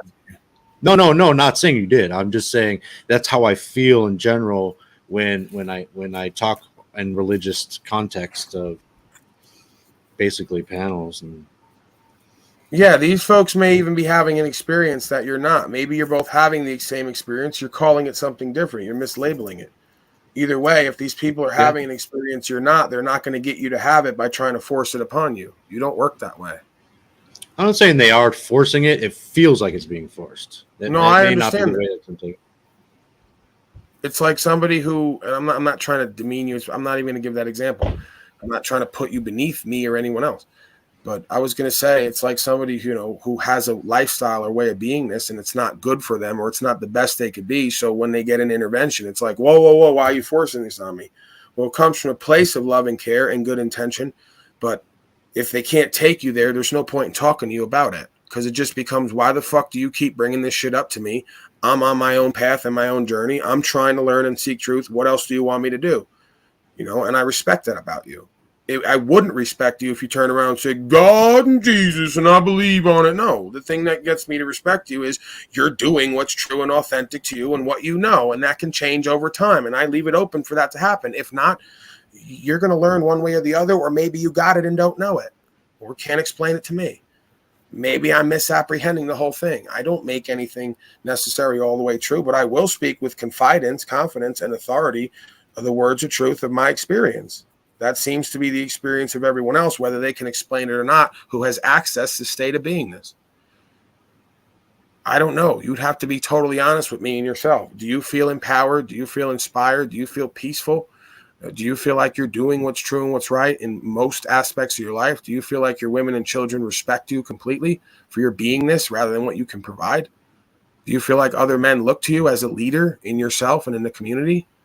We can go down the list of things that like are some of the attributes or some of the qualities that are attached to this experience and what tends to happen when folks are having this experience. You can put it all together and present it, Well, I believe that my experience, when I know it's true and right, I know I'm true and right, just living the way I am. Here's an example. Don't Monday. most people say that, right? If we're going to be real, right? No, Don't being most totally people real. say that, whether they're true or right or not? Like, if we ask most people, like as a simulation, we're going to go on the street and just ask everybody, even like really smart people, you know, who think that we're all dumb here. They're all going, oh, of course. I'm like a good person. I do what's true and what's right. And I feel pretty good about that. And then you go into their past history and even what they're doing now and how they're living now. And if you give someone like a lens like me, the way I see, I'm going to break them right down from top to bottom. And I'm going to show you all the bullshit and read between the lines and where they're not fulfilled and where they're not peaceful, where they're not empowered and where they're not inspired and they're not honoring themselves or the women and children truly in different areas. It's like you always say, Paul, it's actions. You can say words all day long. You can say I'm true and right. I stand on my morals. It's about action. It's about being good, doing good. I almost ran a dude over at the grocery store. Didn't see him in my blind spot. He's fucking yelling at me. I got him on dash cam. I park. He's yelling at me. He's yelling at me across the parking lot. And he's an old timer. And I'm yelling back to him like, sorry. And go inside. And sure enough, he's waiting there right inside the fucking store, all fucking pissed off. Being Paul, really, like yelling at me, giving me a hard fucking time about some shit. And I'm like, hey, man, you didn't die. I didn't see you. I apologize. I reached my hand out and I said, calm down, because he was fucking shaking like a stick. Shook his hand and he said, you're an honorable man. And he fucking said he appreciated the apology. And I fucking pushed my cart and walked away. I didn't video record it. I didn't tape it. That's what's integrity is. That's what's being good and doing good. You know, if I believed in Jesus, was Jesus helping me do that? I don't believe in Jesus, so Jesus didn't help me do that. But maybe he did, because I'm not there yet. I understand that level. Maybe it'll happen. But that's what being good, doing good is, integrity, to do shit like that. It could have went sideways. I could have just told him to fuck off, kiss my ass, fuck you, I'm sorry, whatever. Yeah, I don't think we have to even like, this is what people do. This, oh, Jesus, like, I don't even get into that. I go, what's the student of life approach here? Right? What do I need to learn through this experience that the universe, whoever, whatever is running it, is giving me right now? Right? I'm a student of life in the universe. I'm not here to proselytize. I'll correlate and make connections and amalgamate, but I'm not proselytizing. I have no stake in the outcome. You know, so yeah, you said you didn't see him. So maybe there's something to learn. You need to be more present and aware of yourself and your environment. Maybe that's, I don't know. High as fuck. I was high as fuck. So, holy shit, right? yeah. You're not present and aware. You almost hit somebody, which could have been really bad for you. And then you hop out and go, hey, bro, calm down, which is like the worst thing to say to somebody. Or like, you know, like they tell you the joke with a woman when she's emotional. Hey, just calm down. That'll fix it. That makes it worse, right?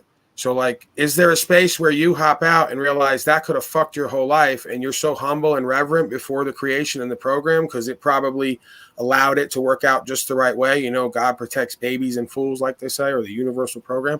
And then you hug the being and say, you know, maybe with a little bit of a different energy, right? Because, again, I'd love to see DD214 if someone almost hit him, how he'd be bucking shots at the car for the first 5 minutes. And you'd have to tell me, I don't know, is that true or not? If somebody almost hit you and you were with your wife or child or just you, would you respond the same way he would, worse, less? Only you know that. I can't make that determination. I don't live with you and around you. So you gotta understand, this dude was like 75 years old, man. He was shaking. He was literally like shaking. That's why I told him to calm down. I want to have a fucking heart attack. I'm like, bro, calm down. I'm sorry. I didn't see you. And he thanked me and he said, well, that's awesome. So I saved him from having a heart attack. You know what I mean? Sure. Yeah, I mean, if everything went well and you got reconciliation and resolution and you put yourself in his position and you would act the same way as him, presuming you liked the way he acted, you know, or how you resolved it, then yeah, that's the meat and potatoes of the situation, right? Is conducting yourself, mastering yourself, flowing and rolling with the punches. You know, keeping calm in the eye of the storm, allowing for negative outcomes to happen and for you to not take on a negative attitude about it. You know, again, the military will all that. This is why I say, man, the military, when they say be all you can be, they'll show you a lot of the way and then they drop you right off the ledge doing what they want you to do. But they'll teach you, hey, bro, situations and circumstances don't make you. There's bombs going off over there. There's bullets flying. That motherfucker just died. How are you going to hold it together and move forward? You know, how are you going to keep an eye on the prize and hit your goal?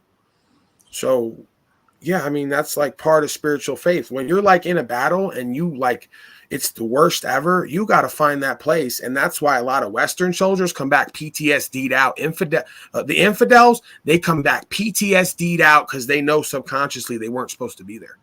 Muslims don't have that. Muslims don't have PTSD and all the rest of it because they know they're fighting for what's true and what's right. They go, what? You came to our land to take our shit and you give us the opportunity to stand and die and be martyred, which is our highest spiritual attainment? Have at it. They go running into war like this with guns up in the air, laughing and joking on cannabis. And they go, what's wrong with these crazy, terrorists? Well, they're on a spiritual faith system where they know, like, no matter what happens here, they're like in the right. Doesn't get any better than this. These soldiers come back who were over there PTSD'd out on medications because they knew they weren't supposed to be there and harm people who probably weren't wrong for like defending their land and themselves, all for the orders they took from somebody who's been pimping and macking on everybody since day one. So there's a reason why mental and emotional illness and dis-ease exists. There's a cause and effect, and it's spiritual faith again. It's the program. It's the simulation. You can't run from yourself and what's true and what's right. If you try to, you're going to get a price and a final cost. And then they're going to come back victim, crying and whining. And then a lot of them, see, that's what's good about troops. Once they go through hell, they see it all. They go, oh, the government's corrupt. The fucking God is fake. The politics is fake. The health system is fake, right? All of it. They realize all at once. And then a lot of them become really even more fucked up. You got to get them there and then bring them the rest of the way and show them the bottomless pit and they got wings, but it's a good place to be, people who've been through all this shit and seen it up close, because if you just give them the bigger picture, they put all the pieces together. They go, absolutely, I was right there. I get it all. I had troops tell me, sergeants and people been to war over and over. They go, you understand us and the dynamic we live through more than any of these other slaves who thank us for our service, because they don't really want to talk about that shit. They're tired of slaves who don't do nothing, never been nowhere, telling them thank you for your service when they don't know why the fuck they were there, still figuring it out, and did some fucked up shit and watched their friends die, So they're not interested in being told, a lot of them who aren't prideful with that stolen glory and valor bullshit. That's what a lot of them do. The good ones go, don't tell me no thank you for your service. Or they're just polite about it because they get it so often. They go, thank you. And they put their head down and keep it moving because they don't want to fucking go off on you about what they've been through and seen that you have no idea and really don't care about. You want to just genuflect. Oh, thank you for whatever the fuck you went through that allows me to be here at IHOP and pay my slave tax. Right. And that's where, if you're a troop, you really get angry because you realize you're over there playing these games and we're pimped and hoed out here. We didn't protect our own people and our own selves from enemies, domestic, let alone foreign.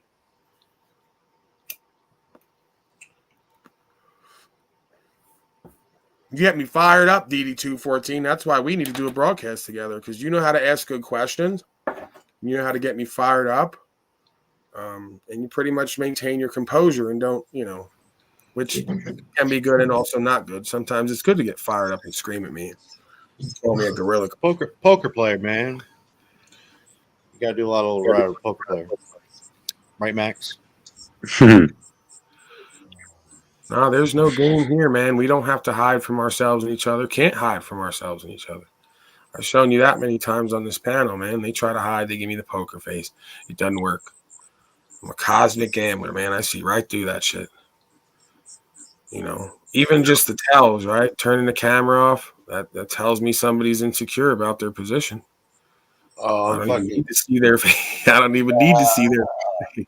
My fucking shirt's off. My mom's a fucking old lady. There you go. I'd be insecure if I was you too. It's so fucking hot. I mean, it's my mom, literally.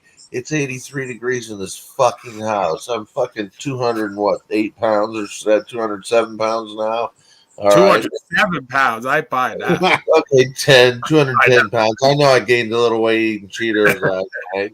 So, but no, fuck, man. I have a fan right on me, and I'm sitting here hot as a bitch. And what can you do? But no, actually, I could put a shirt back on, but you don't want to look at my ugly fucking mug. And I'm wondering, yes, thanks. Fucking Howard Hat, fucking Paul are both shaking their heads at the same time. No, fuck no. Just stay dark, stay dark. I wonder if Paulie, you're familiar with, not to go pushing Christ too much, but are you familiar with the story of Doubting Thomas? Vaguely, I'm sure the more you tell it to me, the more it comes back to me. Well, after Christ, was, martyred or, died on the cross, and then he disappeared and wasn't in the tomb. Everybody went looking at him, looking for him. He was seen on the road to Damascus and whatnot. But then he came to the apostles, and they all saw him. He came, and started talking to them, and they were all there except for Thomas. So when Thomas came back, they told him that Christ had just appeared to him, and they're like, "Wait, what?"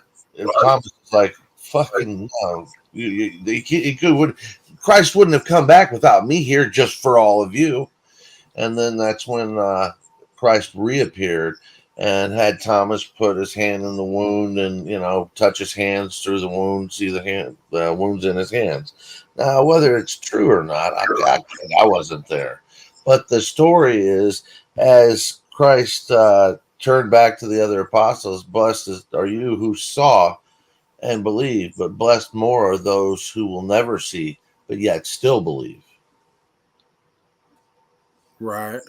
So that was the whole key behind the gospel of Tom, not behind the gospel, but right. And that's kind of where I'm coming at this with Steve, is that I'm not one of these people who casts out a non-believer.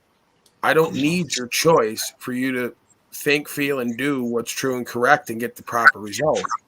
Because again, the idea is that makes you more honorable because you're not necessarily seeing, hearing, and feeling this otherworldly experience or energy, right? You're just going, okay, this is what makes common sense. This is what I need to think, feel, and do to be better. What's true and what's right objectively. So, oftentimes the believers are the ones doing the least because they think just believing is all that's necessary. Okay, so there's a space for, but like they say, I mean, there's no atheists in foxholes. So you find yourself in the toughest position where you got nothing else and you're facing death, looking it in the face. There's got to be some modality you use to cope with that. There's got to be some space you go into where you reconcile that. So folks oftentimes find that in jail.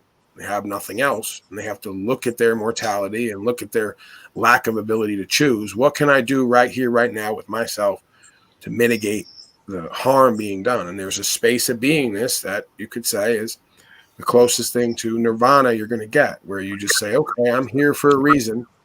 And it's best if you know why, I guess. For the monkey brain, it'd be really good if you could figure it out and describe it. Like I've said many times, if I go to jail nowadays, I don't like it. I didn't say there's not fear there. But if I'm there, I know why the fuck I'm there. And it's a pretty damn good reason, a lot better than being there for pills and powder. Standing for rights, freedom, and principles, freedom of movement, upholding God's law, and not bending the knee to the masters of this world, okay, who are only put there to be our greatest teachers and testers. Do you want to be an honorable man, or do you want to be a punk-ass coward slave? Do the will or do your own will. Your own will is the will of the collective. The will is free choice to do what's true and what's right, despite what's done to you. So I'd rather do the will than my own will. I just use my own will to do the will, right? And I see the results. I see the policy enforcement for 30 years crying on the front steps because they signed up to do what was true and what's right and can't objectively discern that. Only until they hear it and feel it do they realize, again, they've been misled and they've let themselves gone astray, right? You lose connection to this force when you lose yourself in your experience. Oh, I'm a military guy. I'm a policy enforcement. I'm a court agent, whatever. Okay, you're serving a purpose, whether you know it or not, but you've lost yourself in that purpose, right? Their purpose is part of my purpose. Reveal the bigger truth, what we're all involved in here. So I don't fault them. Forgive them for they know not what they do. Once it's revealed and they've had the revelation, they have an opportunity to do right and be better. God or no God. So all they have to do is feel me and see me and hear me and know what I'm saying is true and what's right, and it will compel them to be better. About freedoms, Paul. What do you think of this, buddy? What is that? I signed UCC 1308 on my driver's license. What are your thoughts on that? Well, You think that'll protect me in a way that I hope it will, if I need to? I like to think that, you know, or I guess we all like to think that there's a way to walk the line and to have those things that, may be true. We can have those things as long as we don't identify as that person, as long as we don't sell our soul, as long as we don't agree to contract with the state of. You want to fill out their paperwork properly and give them in all caps first and last name, and not sign as a surety and not take on commercial liability and not claim to be the person. I don't care. At that point, all you have is a card that stops them from beating you. They don't know what it is one way or the other. They don't care. They just see it and go, safe passage. So you want to game the system with the truth, life, and way? I don't, there might be a place for that. Again, I tell people, if you're going to at least do this, get your feet wet with it. Try out a new space of beingness, right? You could have all those things, put it aside and say, I'm not in that capacity, right? That's a commercial capacity. I don't even agree with that. I don't have to sign up with the government to do commerce in anywhere, really, to do freedom of exchange, free trade. I don't agree with that. But okay, I'll make it true. I'm not doing that. You know it and I know it. Here's the words and terms. They haven't changed for thousands of years. This is what it is. So I have all that. I'm not presenting it because I'm not doing that. If you're claiming I'm doing that, substantiate it. If not, I want to be let go. And then surrender it. They're either going to let you go or they're not. They're going to dismiss it or they're not. Right? So a lot of times they just dismiss it. They say, so you're not going to plead? No, I'm not going to beg. Pleading is begging. No, so you're not going to admit that you're driving and that you didn't present your license to drive? No, I wasn't driving. So you just take it to the end and they're going to say, okay, you want to go to trial? Well, I guess if that's what you want to waste money on, because it's pretty clear. I don't know how you're going to substantiate the opposite meanings of these words and terms. I don't think you can do it. So let's gamble. 9 out of 10 times, what I've seen with a lot of people who can present themselves properly, they're just going to dismiss it because they know, like I know, they don't have the jurisdiction. So yeah, you want to fill that shit all out properly, which most people don't know how to do. Not take on the commercial liability, not go into contract with the state of, and then again, you're going to register that property. Well, you better be careful how you do that. According to them, a lot of times too, there's middle grounds to all this. They'll say whatever the fuck they want certain times. Oh, you put pen to paper, you signed it. We don't care that it says UCC 1308. You put the pen to paper, that's your mark. Now, did you do fraud? Because then they'll just spin it on you. Not only did you sign that, you did fraud because that's not your signature. We got your signature, and here's what it looks like. Why'd you sign like that? There's different ways. I wrote under duress, and they don't give a fuck about that. Under duress as a signature every fucking time. They don't give a fuck. I understand that because, like I'm saying, is they're shapeshifters. There's no common sense with them. It's pimping and macking. Every time you say one thing, they take 2 steps back and then build a different cage, right? So, I have an understanding. I do what I do because it's my understanding. That's where I get my power. Everyone loses their power because they feel stupid and they go, I have an understanding and it's really dumb. You mean like them just double speaking with words that make no sense? No, you have a pretty simplified understanding that's common sense. And if you just stuck to that, they couldn't pimp and mac on you. No, you're not going to fuck me for money. No, I'm not getting in the car. No, I'm not doing, you know what I mean? Like, it's like, this is the difference between a dumb hoe and somebody who's onto the game who can't be pimped on. She's like not going to put herself in that position. So once you know who and what you are and what you're not, and you have a simple understanding, there's nowhere to go with it. Because even if you do all those things or not, they could claim whatever they want. Hey, this is why I did it. I did it because this is my understanding that if I don't do this and get this card, you're going to try to shoot me for engaging in a right and beat me and put me in a cage. So I filled it out the way that I thought was proper and necessary. And what's your objection? Where is it unlawful? You're going to give me legal advice? I'll fill out anything however I please, and here's why in my understanding, and then I'll give you notice. Hey, you might be used to me filling shit out like this. Today I'm doing it like this. Put it in your computer. I'm not doing fraud. I have a different understanding today than yesterday. How about that? You can't compel me to retain an understanding one way or the other, just like a marriage contract. You could be in a marriage and swear to whoever you're going to stay forever. Guess what? Most of them don't. So one way or the other, someone or both comes to a different understanding. And we're allowed to change our mind. So if we know better, we do better. If we change our mind, things happen. The contract changes. Right? So again, that's why it's best not to agree to something forever or for a limited time that you're really not willing to stand up to. And if you're going to do that, you make preconditions and caveats. I swear to dedicate my life to you and with you with these conditions in mind, that you do what's true and what's right and you uphold God's law. If not, I don't want to know you. I'm not equally yoked with you, and I damn sure ain't going to sleep next to you. So again, this is the idea of practicing upholding God's law and contracting and using discernment and conscience is knowing when to give conditional acceptance, with caveat and the conditions, like I said, and then outlining it properly. I don't know if I said a lot there. I don't know if that makes sense, but Yeah, hang No, on. it did. Steve, Monday, I'm going to turn in my voter registration to take me off the rolls too. Good so one. That's that's that. I did that gonna a do couple it years Monday. ago. Yeah, both Max Steve- and I are going to do that. Steve, are you getting from Paul what he's putting out here? I mean, that's I think straightforward kind of example of how there's a good word, there's a good way, there's a good path. And do you think this path just came? I mean, Paulie's sharing it with us, and he's sharing it from a couple of different sources, I'm sure, and then his own experience as he's gathered this all together. But the wisdom that's coming through him, do you see how it could be somewhat wrapped in divinity?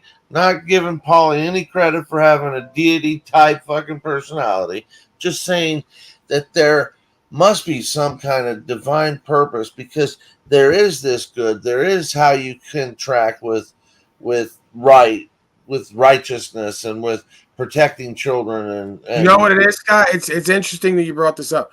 When you look at it the way you say it like that, it's a mind and a heart that perceives in a way that is not usual. It's unusual, and it's God-like, because you cannot bind God.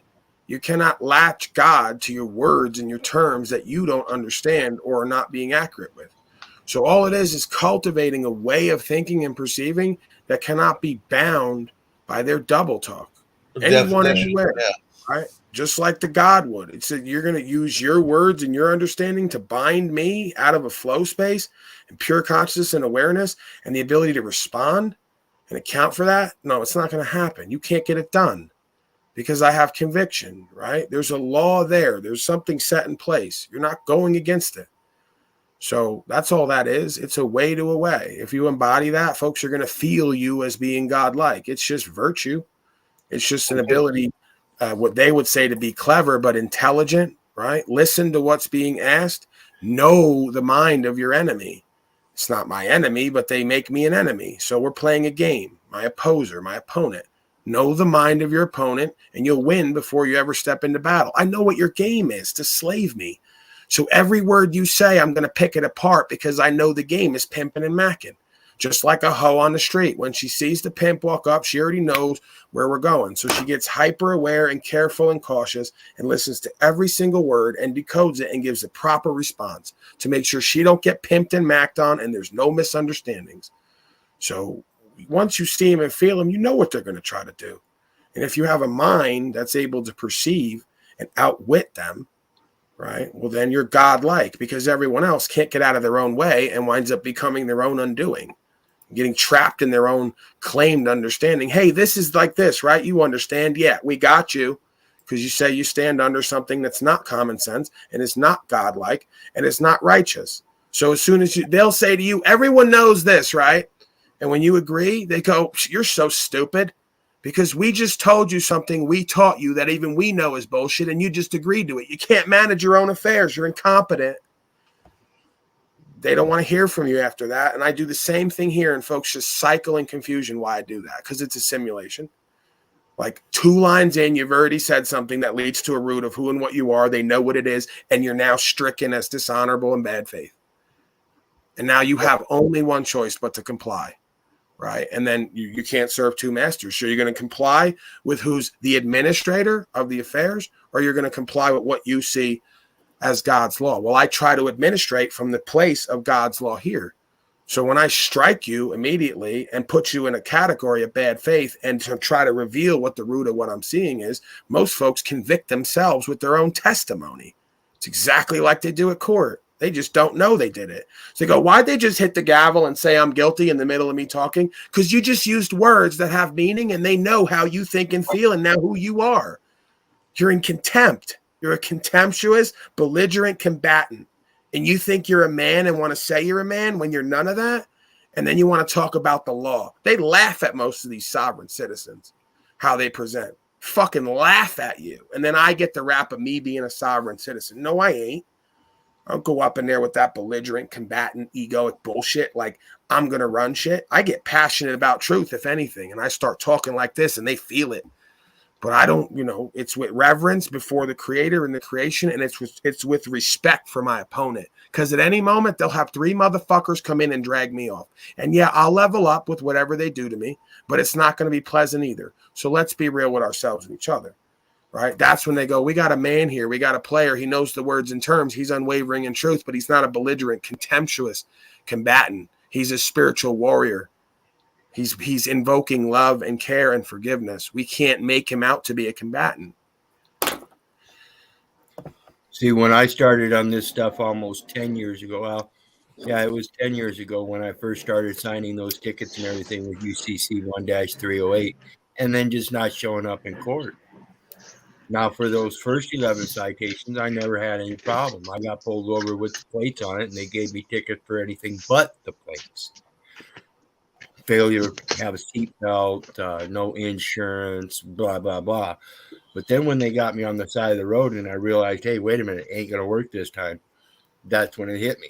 Oh, yeah, well, of course not, because now they're going to test me.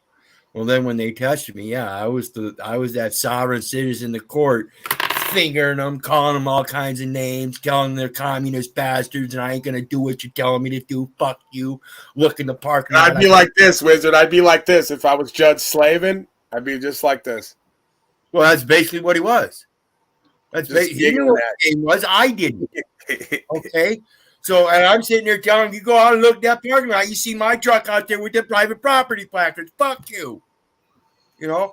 It wasn't until after I got into this research and after I'd gotten back to that God we were talking about earlier, that I realized, hey, the more important thing here isn't the emotions or the fact that they're doing something wrong. It's the knowledge, and that comes out of the truth. That's when I started realizing their case law don't mean a motherfucking thing, because that's all opinion. It's all comments and commentary, right? Inventions, fabrications, and fictions. So if I wanted to get to the truth of the thing, I had to get to the thing that they believed was the truth, and that's the almighty word of God. I got to take off, Wizard. Good to see you, but my mom early in the morning got to take her, run her around, so I'm going to have to bail. But with that being said, Paulie, you brought up something a little while ago that I think Steve and Max and Wizard could speak on. I'm going to turn on my phone, and as I crash out, I'll listen to a little more of this, and I'd love to hear you talk about this, which is that word convictions. And I think when you stand on your convictions in front of these motherfuckers, they can't really move you from that, because that's a buzzword. If I'm incorrect, tell me. But I'm gonna let you go, and you all have a fucking great night. Peace and love to all of y'all. Yeah, and that's an absolute term, conviction. And Paul says it right. I'm the same way. You can't convict me if I'm already convicted. That's self-conviction.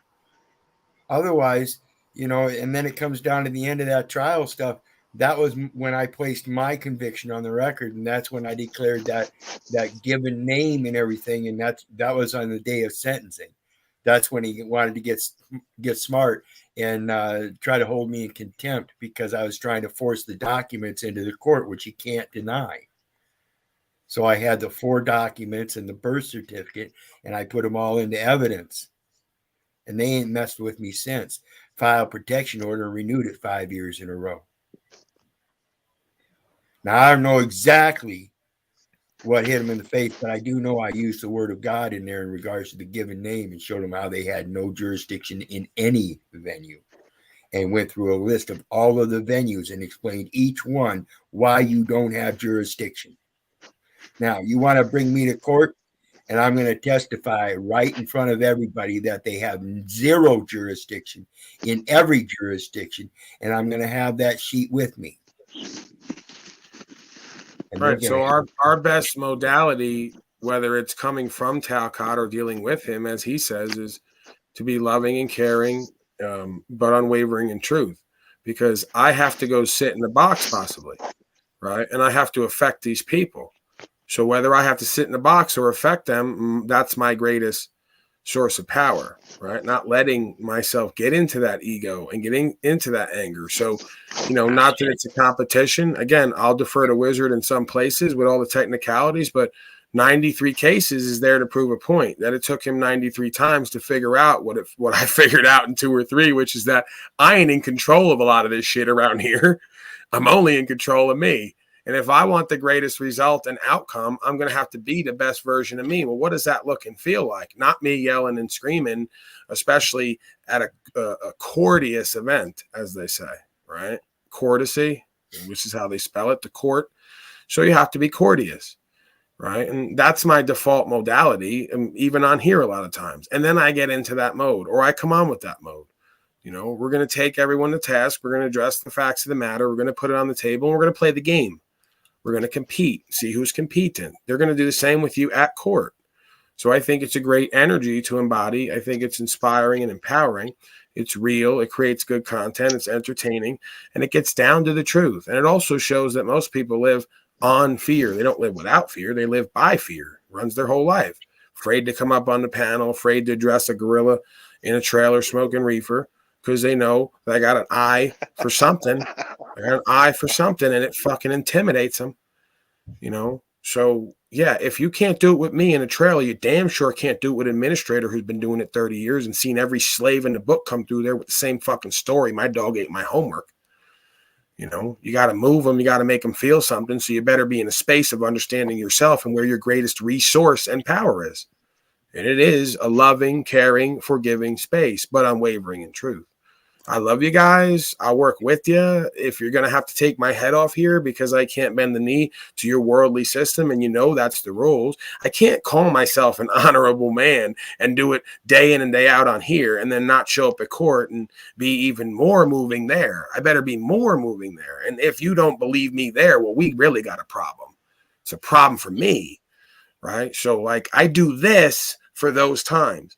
Because then I, like how I am, kind of egoic, street New Yorker kind of guy, I go, well, you can't bitch up now. You better be loving and caring and find a way to move these people and get your ass out of this with whatever's working with you. You better try your best. So I hold to that. Because if not, the only other option is submit. And then I can't come back on here and look myself and everyone in the face and keep talking that good shit. Because I'm not going to believe it and no one else is. So, Paul. You go ahead, sir. Sorry. Don't mean to interrupt you there. Just want to say respectfully, you're a smart dude. And so we were having some banter or whatever the other day, and you were saying about just that you, and I'm not saying this in a combative way, just you were like, I'm not here to teach people. Your channel's literally proper instruction. You're a smart dude. You're charismatic. You're well-spoken. Maybe try to teach people. You know what I mean? I thought that again, we go back to one of the Buddha type beings. You are teaching people with what you do. Sorry to interrupt you again. You are teaching people. I'm just saying, I don't know. You're charismatic. You know your shit. So maybe consider trying to teach people more or whatever. Not that you need to take my advice. You're a good dude. That's it. All right. So I think the best teaching is knowing self. So I know me. It's not about stuff that I know. I know me. No. The stuff is extra. Yeah. You can't teach people stuff if they don't know how to know themselves first and be pure conscious and awareness and not be reactive in all spaces. The wizard just told you it didn't matter how much he fucking knew until he took the next stage, which was knowing himself truly. And again, he's had to be tested over and over, just like me, because apparently they keep saying we're egoic motherfuckers. You've been to court 93 times? Dang. Well, No, what's I- cancer? no, It's the there's same 93 deal, bro. There's 93 cases. In each case, you go to court several times. You had a case of cancer, bro. So there's 94 cases, right? Yeah, and so that means 93 cases in 33 years. In 33 years, that comes out to one case at least every 3 or 4 months. Now that means if you're in and out of those courts every for a case every 3 or 4 months, 3 or 4 or 5 times, that's at least once every 2 or 3 weeks for 33 years. How much more practice you want? I was in and out of those courts as much as any fucking attorney. Did you ever get the I thought it was outfit? bullshit. I went to court. I got a DUI forever ago, and I got a public defender, and he's like, "You plead guilty to it, or you plead not guilty." And I'm like, "But I did it. Don't I just go there and admit it and tell them, my mom was hit by a drunk driver. I should have never done it." And they'll cut me some slack and see that, it's a year past my 21st birthday and I've never been to the bar. And they're like, "No, you go and plead not," and they throw the book at me. I get a year of classes, 4,000. It was like, it just, the justice system makes no sense. And that's why the scales of justice are blind, because there's no justice. They want you fighting and they want you in contempt. If you just refuse to fight with them, then they can't win because there's no game to play. Right?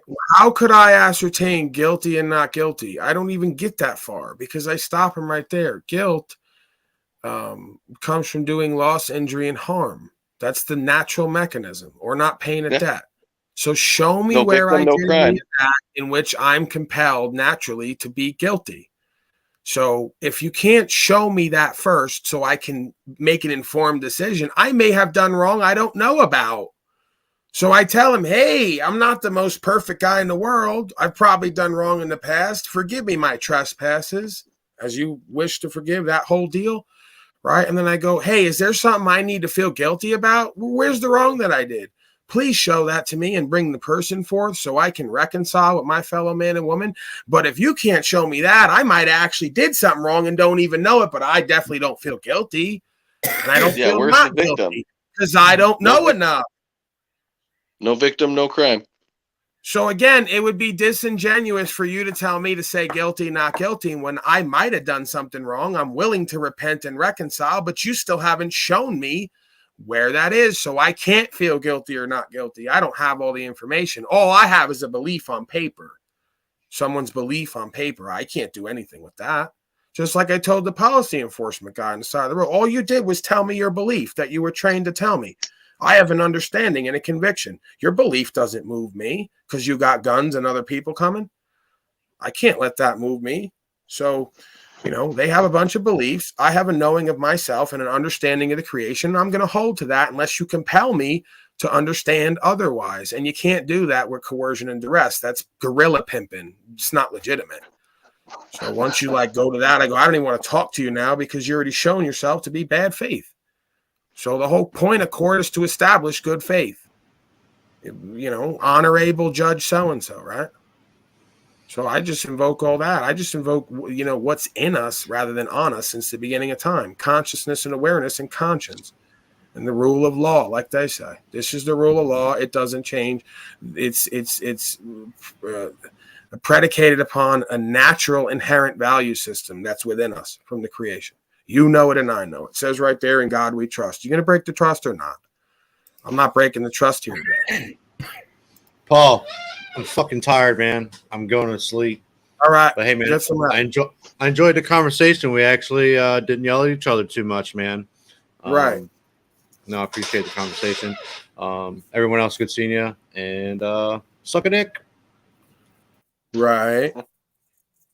We didn't need that, sir. You didn't have to poison the well on the way out for your immature ego. You could have left on love. Could have left being loving and empowering and inspired and inspiring, co-creative. You don't tell everyone suck a dick. Come on, sir. We're out of the military now. We're off the barracks. We're away from the ego games. Bit much. Yeah, see, the more open people are to receive, not necessarily me, and that doesn't sound right, the truth, the less friction we have, it seems. But the more resistant folks are to that truth or looking within and looking at taking account of who and what they are, we always seem to meet resistance. And they blame it on me. I go, you ever notice these nights when things go like this? Yeah, because there's none of that other shit going on. And I don't like create that. I might set the tone at some point one way or the other, but I'm not like responsible for everyone else and what they put out and then get back. You know. Your thoughts, Agent Smith, Preacher? Any decodes? I always got decodes. So I left off the part, and I said it on Paul's, but you said it was a bit of a stretch for me to say that Brazil was like the word Braille, like it would not see. Can I interrupt the decode? Wait. I have a question for you though. First, before the decode, while we're still talking here, an important thing I want to comment. You mentioned earlier about Paul being charismatic and to be a good teacher and such like that. I first want to just correct a few things you said there. First of all, as far as the New York, charisma, all that stuff. I mean, come on, no, that's why everyone hates him. Me being from Florida, I grew up with some of these guys the from New York from the 70s that were like cool, that came down to South Florida, and they had that cool Brooklyn attitude. So, it harkens back to me personally, but that's not his strong point. As far as teaching, Paul's from New York, somewhere around there. You hear his accent. Anyways, point being, Florida's is awesome. I'd love to live in Florida. Yeah, and the other thing I want. The other thing I want to comment on that is that the actual instruction here that we get, the teaching, right, it is the main part here.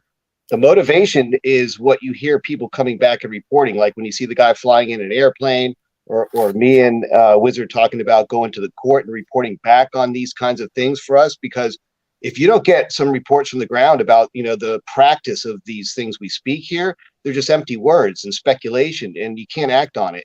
So the motivation comes from the confidence of people giving testimony too, in a way. So it's a panel of that. So the instruction comes from another element too.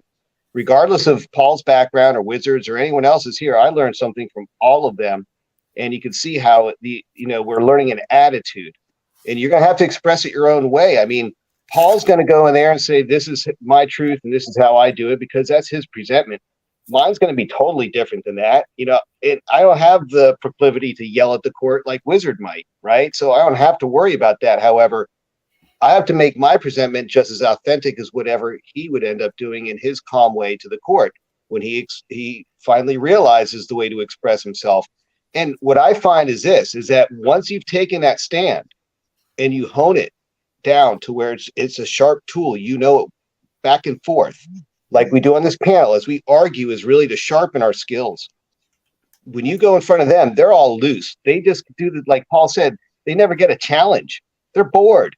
They're dealing with like children there. All of a sudden you come in and give them a real challenge. It wakes them up to being alive again. They're actually welcome it. And they're not going to be challenging you in a nefarious way anymore. They'll challenge you in a healthy way, kind of like what we do on this panel.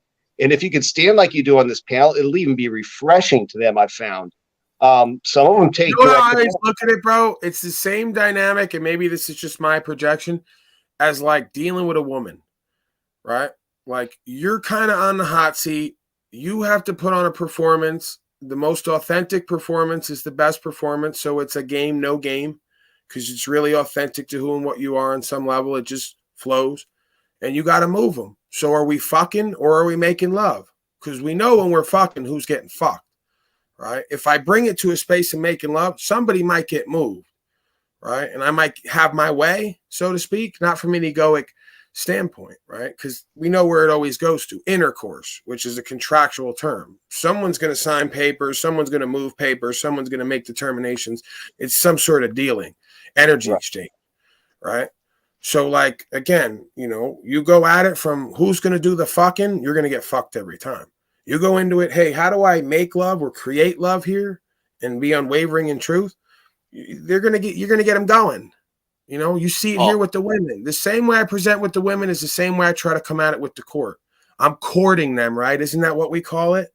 It's a courting process. You think that that's a fucking coincidence? No, because an honor-able man who's convicted and has a presentment that is authentic to himself because he's passionate about truth is going to be seen as a player, right? The same way the courts are going to see you. This guy's a player. He's moving and shaking. He's making us feel something, and we can't trip him up. That's what women are going to do. They're going to throw tests at you. They're going to test your heart. Where are you at? Where's your nutsack? Who are you? What are you about? And if you don't fucking check out on every level, they go, we don't respect this motherfucker. Get him out of my face and give me half his shit too. Yeah, it's almost like a reptilian response, Paul, is the fuck or fight. Now if you want to go at them at the fight mode, that's all they do is fight. They're not good at the other part, right? If you can come at them with like the love, like you said, the fuck mode, right? They're not as good at that as they fuck like in a bad way. You'll never win a fight with a woman, right?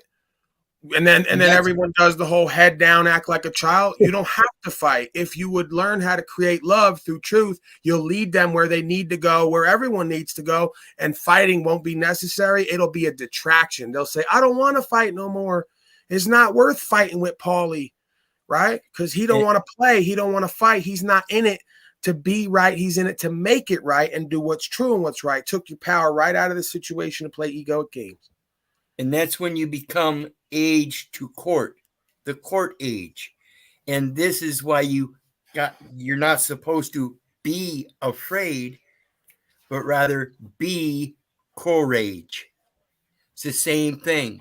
Courage comes from court age, where you're age to court. You're a full-grown man. So now you have courage without fear. Don't be afraid. Be courage. Love it.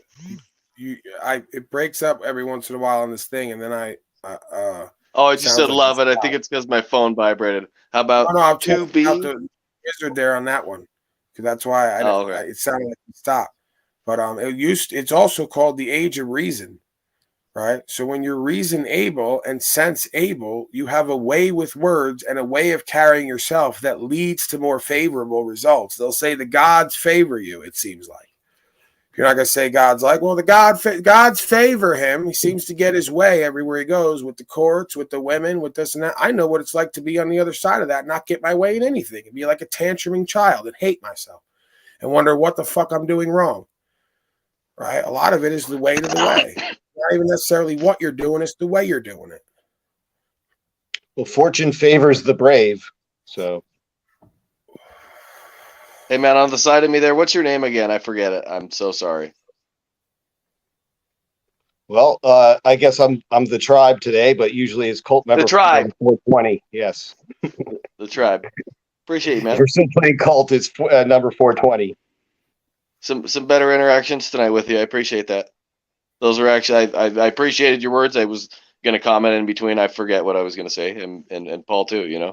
When I first came here, I do have respect for you, Paul. I think you're a good dude. Okay, I'm sorry for whatever I've said, whether that needs said or not. I don't know if that needs said, but I'll say it. Yeah, Smith, we don't even have to do all this, man. Like what's understood don't even have to be.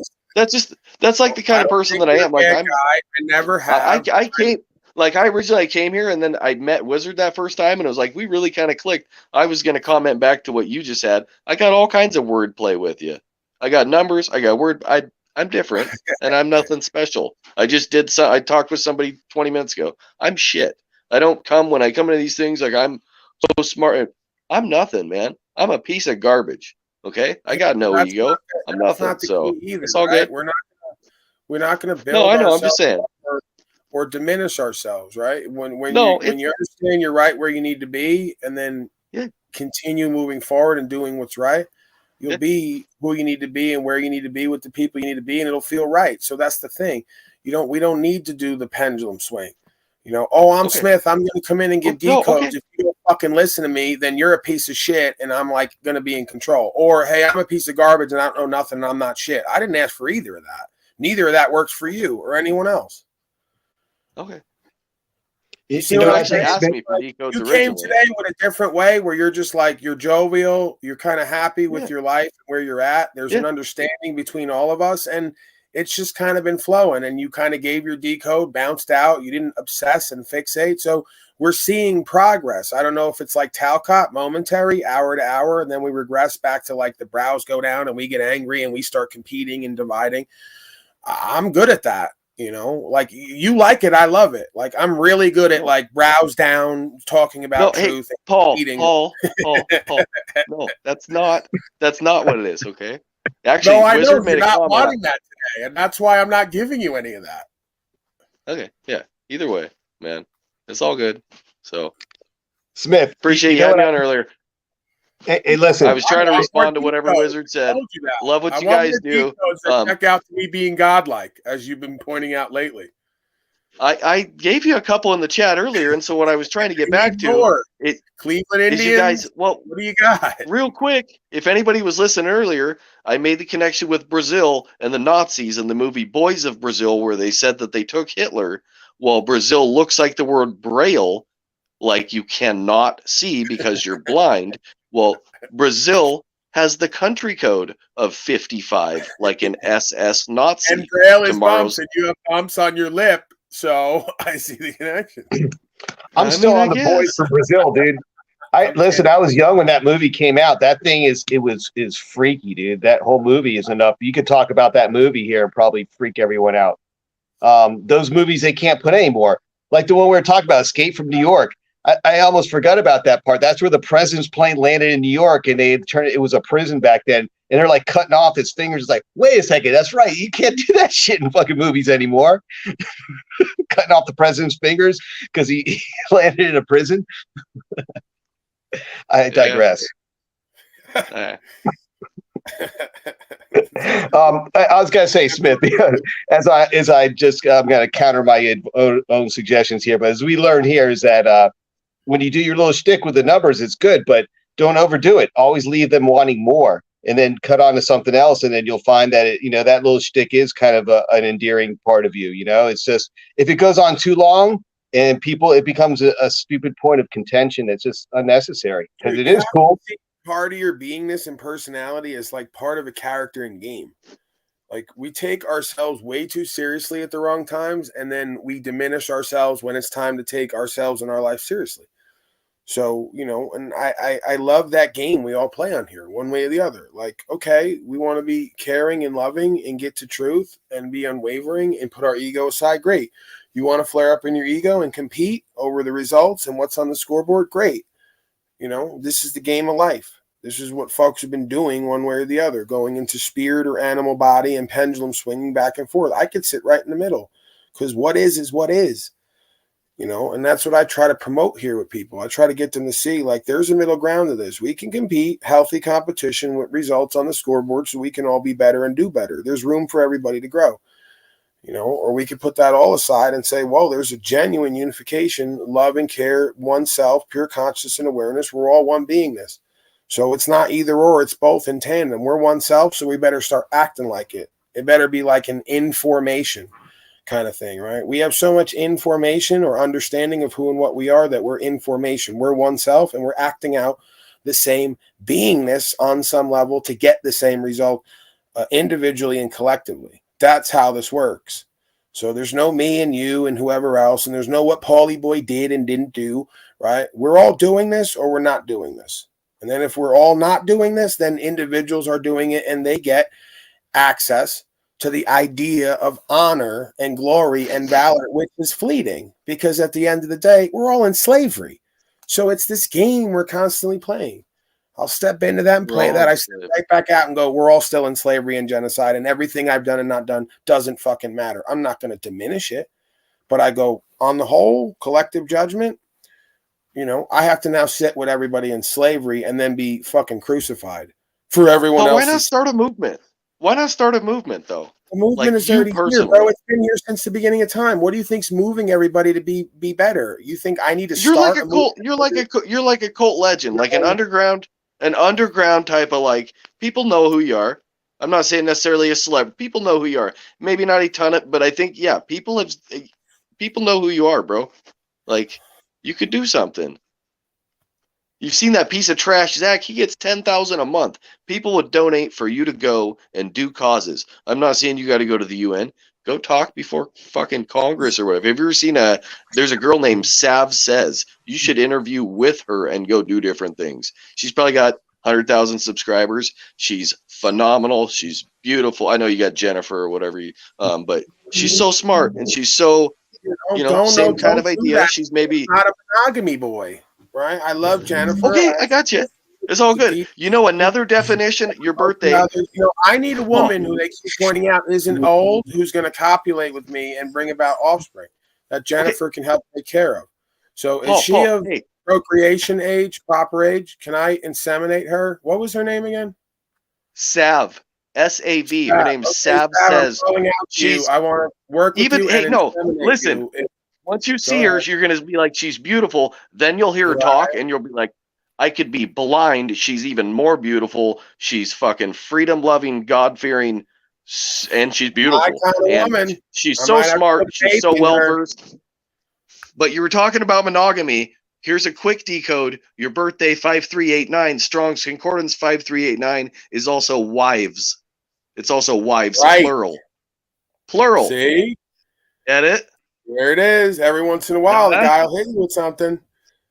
I'm not. Listen, man. It's been. If you knew that, we got to get Kendra up here. She was here last night, and she. It's all good. I'm gonna take off. I wish you'd start some kind of movement. I'm serious, bro. No, seriously. People would donate to you. No, doing shit. No. All right. It's already happening. It's already there. If you can't feel it, You have a movement. I mean, like going and like you said, tribe, and them going and present their stories. Someone like Paul. Like you'd be like the guy from Texas. Who's that guy? Fucking went and he sings at the city council meetings. Except you wouldn't fuck around. I'm like 2 steps away from doing a festival and then having a group sex event that's gonna like put me on the list of everyone everywhere, like either for notoriety reasons and male ego, or for like we have to kill him and imprison him for male ego.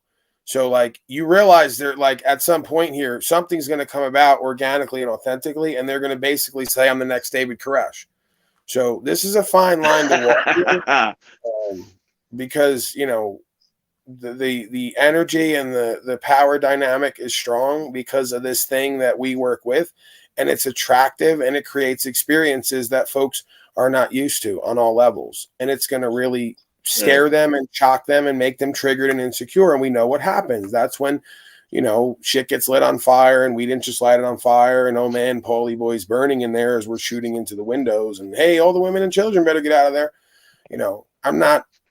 It's the same program and plan. If you think that on some level that wasn't going on with these beings, everything they call a cult that looks like a cult, a lot of times maybe is a cult a little bit, maybe is like somebody tapping into something and folks are experiencing with them and they go, wow, this is like something we've never experienced. So let me explain that though. Let me explain that. God bless every person here, you in your chat, whatever. I got no issue with people. Like you said, for truth, whatever. I'm past it, but to just kind of rehash it real quick, I gave some of my codes. They're not crap. If you read some of them, if you listen to some of them. I'm not down in the damn codes, man. I've taken 5 of them tonight. I want more. Okay, and so my point is, a lot of wives. You just proved to all the women out there with numbers. Just listen, though. A lot of people, including yourself. You know how many women on Facebook are sitting there going 11-11? Yeah, that's about it. But anyways, a lot of people were not very receptive to it, and so I felt some type of way about it. Yeah, because people were pretty harsh to me at first. I appreciate people coming around. I've seen people on other channels. I got no ill intention to anybody. Like I said, I'm for the truth. Fuck the government is basically my message. I wish you'd put me backstage because I got to go to bed and I want to reply to Wizard in the chat instead. All right. Get out of here. Thank you. Good night. Good night. Yeah, man. This is like, I'm not Talcott. Okay. Someone's having an authentic experience where they have more power than ever. And they're like, not like worried about losing it. They're worried about how they're going to use it because they know what comes next. So, you want me to like do ego pimping and macking or just keep it all the way real? That I see this trajectory. I know where it goes. There's been other examples. I'm faithful. So it doesn't mean I'm going to act out of fear and do or not do certain things. It's just, let's be real with ourselves and each other. The more power that you create within yourself and share with others based in truth that changes themselves in the world, the more you're going to get looked at as a problem. And I'm already that. Okay. Now, again, we see the same folks going under who are the arms of this thing. So their time is pretty much coming to an end. But if you think that they're not going to try to whack out certain people, certain times to send a message at this time, that's the time we're in or going into. It's Chase Allen season, right? Where they just shoot Paulie from 6 different angles and they go, bag them and tag them and put the video out everywhere and let everybody know what the fuck happens if they do this. And then they hope that folks go back on the word of truth. So, again, the more I keep talking, the more people keep getting inspired, the more people like John and others keep taking their fucking plates off and knowing in their heart it's true and it's right, and it doesn't even matter what the fuck I say anymore. The change has happened. It's over. You can't put it back in the box, and now it's going to be a different time for certain people, right? Especially the ones who they deem as the head of the snake, and that's why movements don't work. Movements don't work because you can't have something headed by one person because they just kill you. And then the movement goes away. You need an organic, authentic grassroots movements that happens from within the individual, right? Like the being they were talking about, Ted Kaczynski earlier, he described exactly the dynamic I'm talking about. You can't have a reformation period and a movement because it's not going to have the fervor and the energy behind it needs. You have to inspire people with a morale that comes from within that makes them as an individual being want to do and be better. That's how this stops, right? And once you've got that power and you show that and give that away and that's your whole purpose, you're like their biggest threat and enemy, So, yeah, I'm not like up here going, I want to get in the next room with the next famous person and name drop and star fuck. I want to get the next development deal. I want to do this and do that because I know, dude, the more of these doors you open with these people, the way I am and how I'm being perceived, the more access it gives them to fuck with me. They're fucking with me on a metaverse 10 times a fucking month. Not a month, but you get my point. Maybe 10 times a year, at least. So, yeah, I'm not, running from nothing, but I'm not looking for it either. And I'm not going to be greedy and selfish and lustful and power hungry and all the rest. I've already pretty much won this game of life. It doesn't even have to continue. I already know that. I've seen that. I felt that. I've got access to something I never had before, even if just that experience. So I'm going to continue to give that away and focus on that and just be here and see where that goes. I'll do events at some point, but I have to move a certain way. Okay. And then I have to explain that, hey, a lot of this is an entertainment broadcast and not everything's as real as it may seem. Maybe if it seems real, it might be to some people at some times, but we know what is real, man. Ask folks over the last 3 years. That's the game, right? Nobody knows what's real, so they convince everyone what's real and what's not. And then I come along and fuck a lot of that up. So your thoughts, Mr. Wizard, Mr. Tribal Fellow, on creating the next branch, Slavidians, cult, non-cult movement that leads in my untimely death? Well, when we think about getting shot from 6 different angles, it used to be a good thing for your portfolio. It's a photo shoot. It's a little bit different than today. The odds are if you're getting shot from several angles, it's not good for you, and that's the big difference. People they don't think about those things. Even in the tiniest element, they creep up on you, and then here you are, you're talking about getting shot from 6 different angles, and some fool in the background is thinking, I'm a good slave. I wonder what he's talking about, because they don't have a clue.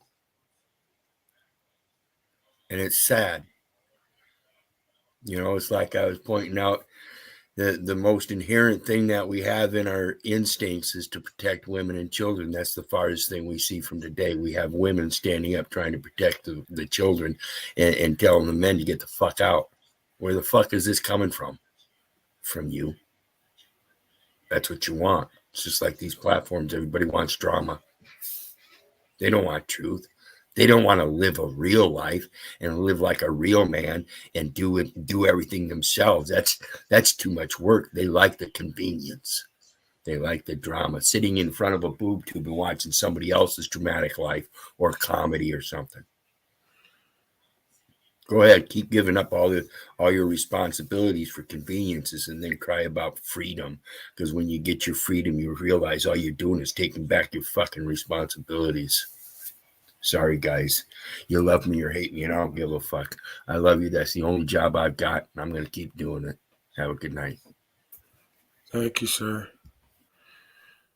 So yeah, I mean, there is, you know, in a way, a fine line between the shit we talk about, the principles, the rights, the freedom, standing on that, and you know, just learning to love the game of life in general. You know, not having to prove something to yourself and others when you pretty much already done that. You know, because there's a part of me where it's like, oh, go out, do this, create this kind of experience, film this, whatever. You know, okay, maybe, but again, you want the tests and the challenges, they're going to come. You know, I don't want it. Maybe I need it, in which case I surrender to it. But yeah, there's a fine line between standing for something, already having proved it to yourself and others, knowing who and what you are and what you're not, what you're going to continue to do, and then learning to surrender the outcome and enjoy your life a little bit. So, you know, that's the line I'm walking. I don't want to be sitting around yelling and screaming my head off, hyper focused on this dynamic, right? Because at the end of the day, I can't control anything but me and what extends from me and what I co-create, you know, if that. So, yeah, that's the best thing that I could boil it down to at this point, as far as the, you know, the consciousness perspective behind the vessel, right? The vessel has a lot of ups and downs and games it plays sometimes with the energies, but you know, ultimately, that's been the best mix for me lately. More and more is the empowerment, the inspiration, being energized, being able to present, passionate, and also peaceful. I'm not a slave to any of that. There was a time when I had all that other shit and didn't have no peace. Right. So what good is that? Like the Tao said, whatever it was we focused on the other night, don't be a slave to your passion.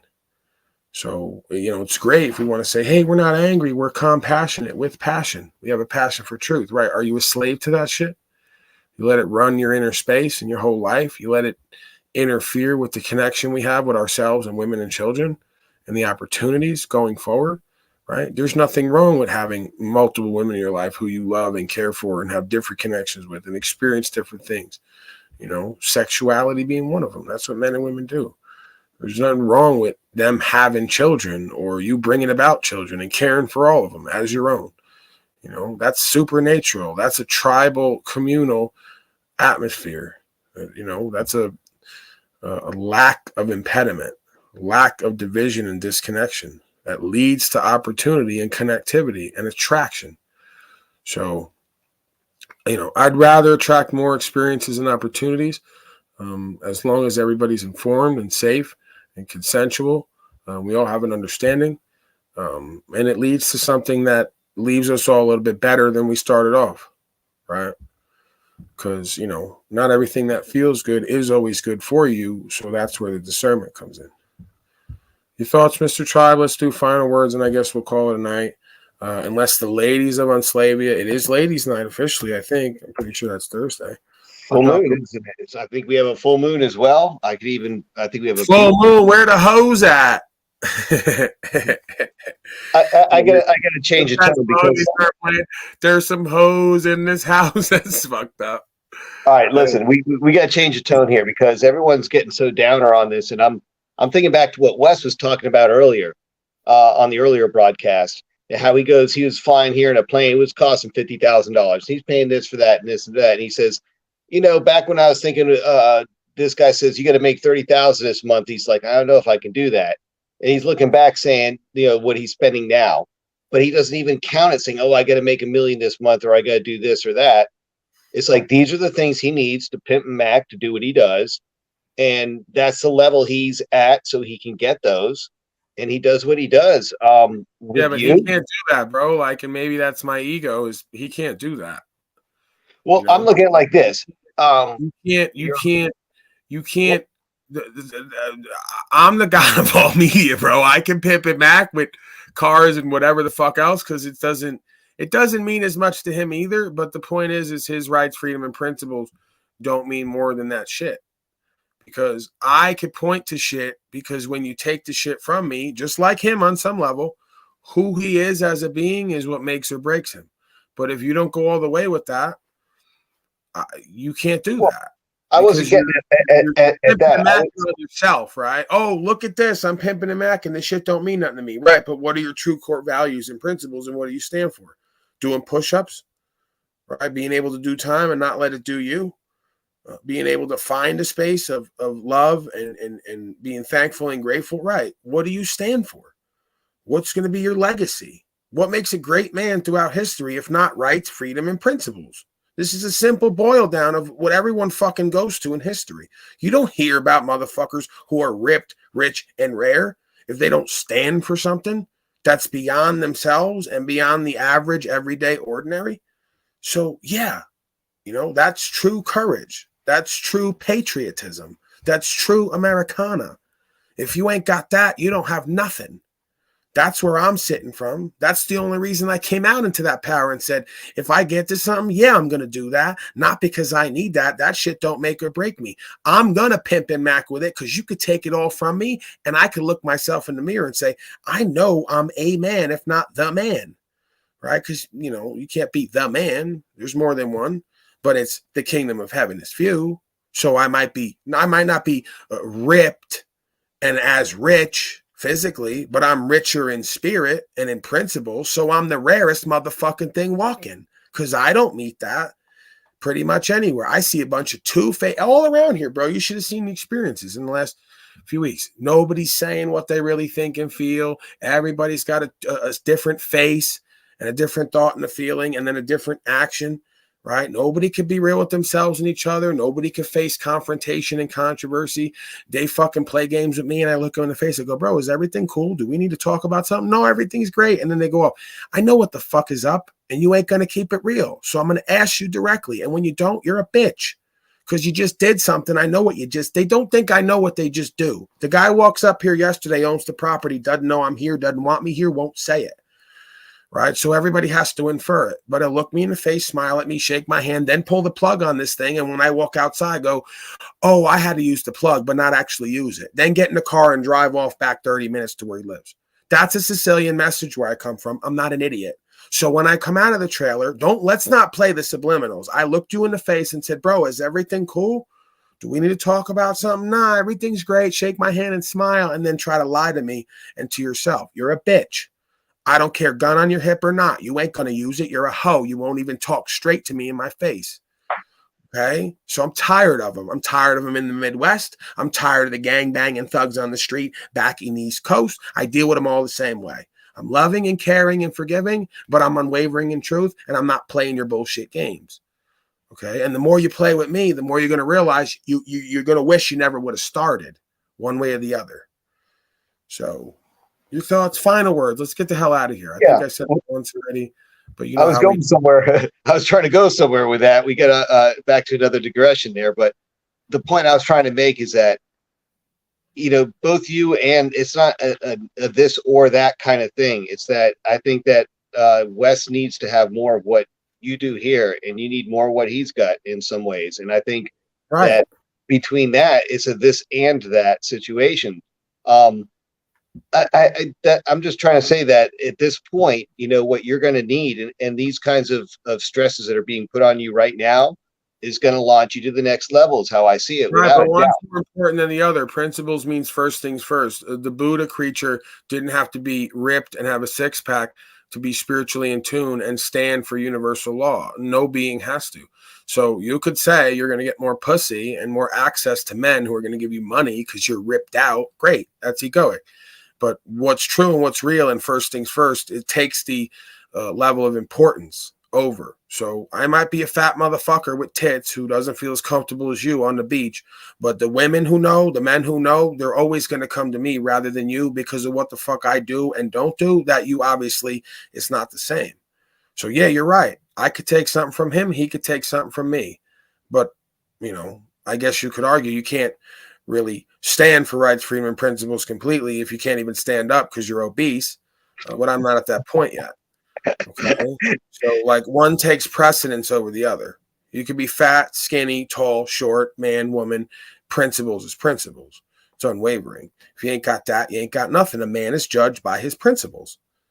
So is a woman. So fat or not, ripped or not, at the end of the day, that shit don't matter. You're going in the ground as a body. The idea is what you can't kill. If you don't live for that, well, you didn't live for shit. You didn't really truly live. You just like kept reforming yourself, mostly physically and in the world. Well, and even getting back to the broadcast that you had, it would have been 2 days ago when you had the previous Wes stream on, because you didn't do it on your born day, which you get to pass on that. But what on the previous day, it felt like he was touching on more of those spiritual elements too. When he's inside, he's talking about the stuff he has and the meaningless of it all. And I know that one felt like he was touching on these things. There's a certain connection and a serendipity between both of you guys in the broadcast. And the fact that he's down here in South Florida right now, I could go to Miami and find him. I want to know where he is. I'm going to be down in Miami this weekend too. So if anyone wants to get tips or give them to Paul, and you know how to find me, send me a message where he's going to be and when he's going to be there. Even if it costs a fiat to get there, I'll get it. I don't fucking know what this guy's doing. I could look into what he's doing. I ain't bothering that man. No, he has public events. He has public events if he's doing it with his thing. You get paid money. If somebody wants to, let me know. I'll try to find out. But if someone knows, we have a vast Unslavius chat out there with all kinds of resources. Who knows? They might say, "Hey, he's doing this," and send it to you, and then you let me know, tip me off, and then I go there. If it's fiat to get in to go do his thing, I'll happily pay it.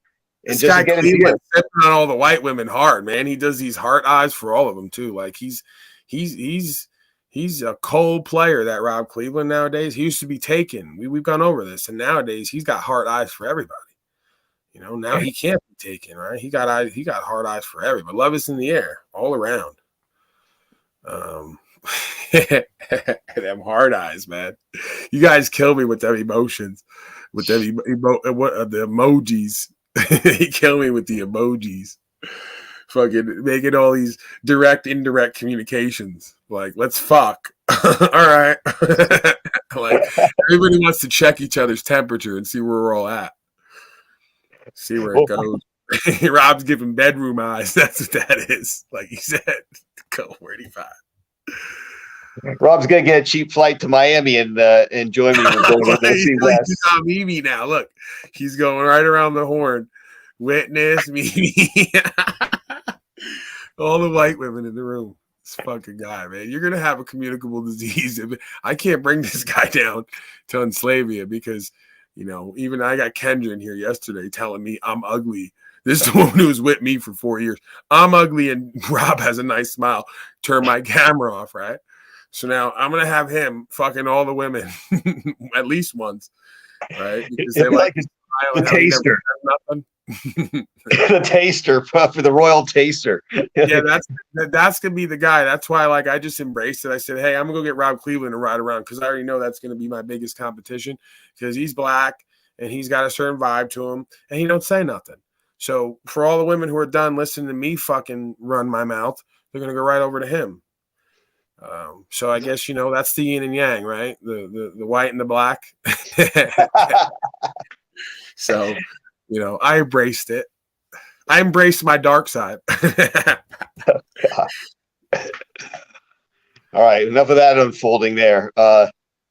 Yeah, so were the women coming up? I already said he ain't even big down there. So we're that's how I eliminate some of my competition. I tried it. Listen, I didn't play or hate. I built him up and then called him the folded one. Then he said, "Nah, I'm not that. I don't want to make him think something that's not true." So he told on himself. So all you women who think that you're going to be getting something big and special with Rob because he's black, don't look for it.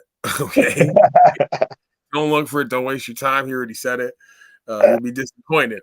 So if you like him as a man, that's what you need to focus on. And he probably doesn't have too good a credit either. African American. So, no big dick and bad credit. I don't know. You got to decide. If you're looking for a short stroke, you might satisfy. But if you want the full game, look somewhere else. Is that what you're trying to say, Paul? Don't look over here either. Oh goodness. So are the girls coming up? I'll happily step aside. Wait, are you gonna hang out? No, I'll happily step aside. I'm just kind of holding the fort until they arrive and welcome them in, and I'll enjoy from the YouTube side. Yeah, they already got situationships. They got bozos. They got their texting. We're in public, so everybody's got to be like all prim and proper. They all try to. That's why I respect Verily, because she just keep it real and act like a little freak and play with it and then go back to her life. But all the rest of these, these filthy little whores. Who was that the other panels? He was angry and all resentful and screaming and yelling at women. I told Jennifer, I go, you like when I call you little whore, don't you? As long as neither of us really believes it. That's the key, right? As long as she's a whore, and for me, and neither of us really believes that she gets paid for sex, and there's some kind of actual bond and respect there. Yeah, they like that, So, I guess a lot of it's the way we were talking about. Yeah, I mean, a certain amount of frankness helps. I mean, you can't act like a total prude all the time either. That won't get you anywhere. Yeah, I mean, there's a fine line between, I guess, playing and subconscious expression of certain things. But, like they say, it's a cliche, a lady in the streets, a freak in the sheets. Maybe there was a little bit of crossover at times. No harm done. Yeah, a lot of creepiness that can come out of that if you don't use the right discernment. It takes a little bit of consider the people you're speaking to when you make those comments. But usually it's if you've got the right rapport, then it's kind of it's a nice thing once in a while to break the ice or to kind of right. Most of the women, what you find, that the chimpanzees ruined it all. The male chimpanzees ruined they always ruin everything. They go to war, they fucking toxify the environment, they fucking destroy the women's inner space. Like, women would be fine being freaky and playing and acting a fool a little bit, and but they can't, because as soon as they do, Slave Dave and all the rest of the angry chimpanzees are gonna say, look at this whore, look at this little slut, she's not even cute. Meanwhile, he's fucking some old battle axe, right? They can't stand each other. But they just sit there and play this fucking game where they diminish everyone and disempower. And for the women who can't see through that, they don't like how it feels. So they get like guilty and resentful. So they can't come up and mac a little bit and play and shake their ass and have some fun. They like that shit. They like to feel sexy and play and have fun and spontaneous. And it's kind of, all the things. But they can't do that because, like I said, male chimpanzees ruin that. Because then they're going to go talking to them like they're a hoe. Hey, I seen you up on a panel the other night shaking your ass a little bit. Let's fuck. I'm like, here we go again. Like, I can't do nothing in any kind of way without being misperceived one way or the other. So, these are all the same guys who went to calling Verily whatever they do, and then 90% of them, she ain't going to fuck them. So what's the point of you talking about someone you wouldn't fuck with who already wouldn't fuck with you? That's like psychology equalization bullshit. She's not going to fuck with you. She wouldn't be into you. So you're going to say, I'm not into her. And I didn't like that display. Right. Meanwhile, Slave Dave and the rest will be with their wife, all the monogamy boys, going, can you do this? Can you do that? Begging them to do shit. Can you do this? And can you do that? To please me. So it's pathetic to see sometimes, because it's like an enduring thing. I've been I'll say this about marriage. It's been over 20 years with me, and it doesn't feel like it's been more than 20 minutes really underwater. Every minute is a struggle really to hold it together, for family and stuff. But it all comes down to alternatives really. If there were better alternatives around, then yeah, I mean, and I could easily see in certain situations where you could have a group of women taking care of kids, and one man in the house, or maybe an extended family, and variations of that. I mean, that's been commonplace for generations. It's not strange at all. So it's kind of weird that people today think it's, and then you look at the arrangements that people consider normal, government sponsored single women, getting paid for every child out of wedlock by the government to socially engineer, aberrant family system that puts generations as a government, as daddy and husband, really, for whole segments of population that aren't willing to, I don't know, just try to do what their ancestors did, reciprocate that generosity of the struggle of, whether it's not about monogamy, it's about a communal, tribal, if it may be, raising of the children. It's kind of a duty that everybody around is supposed to protect the children, the next generation, and prepare them in advance. So, everyone does better. It was kind of a tradition up until now. It's been, Yeah, I mean, I want to get into more of a not formalized but historical account of this idea of relationships, men and women, sexuality. I'm fascinated by that, and it's something that's not talked about from the psychological standpoint as much as I think it should be, as important as it is, an aspect of our beingness, as powerful of a thing as it is.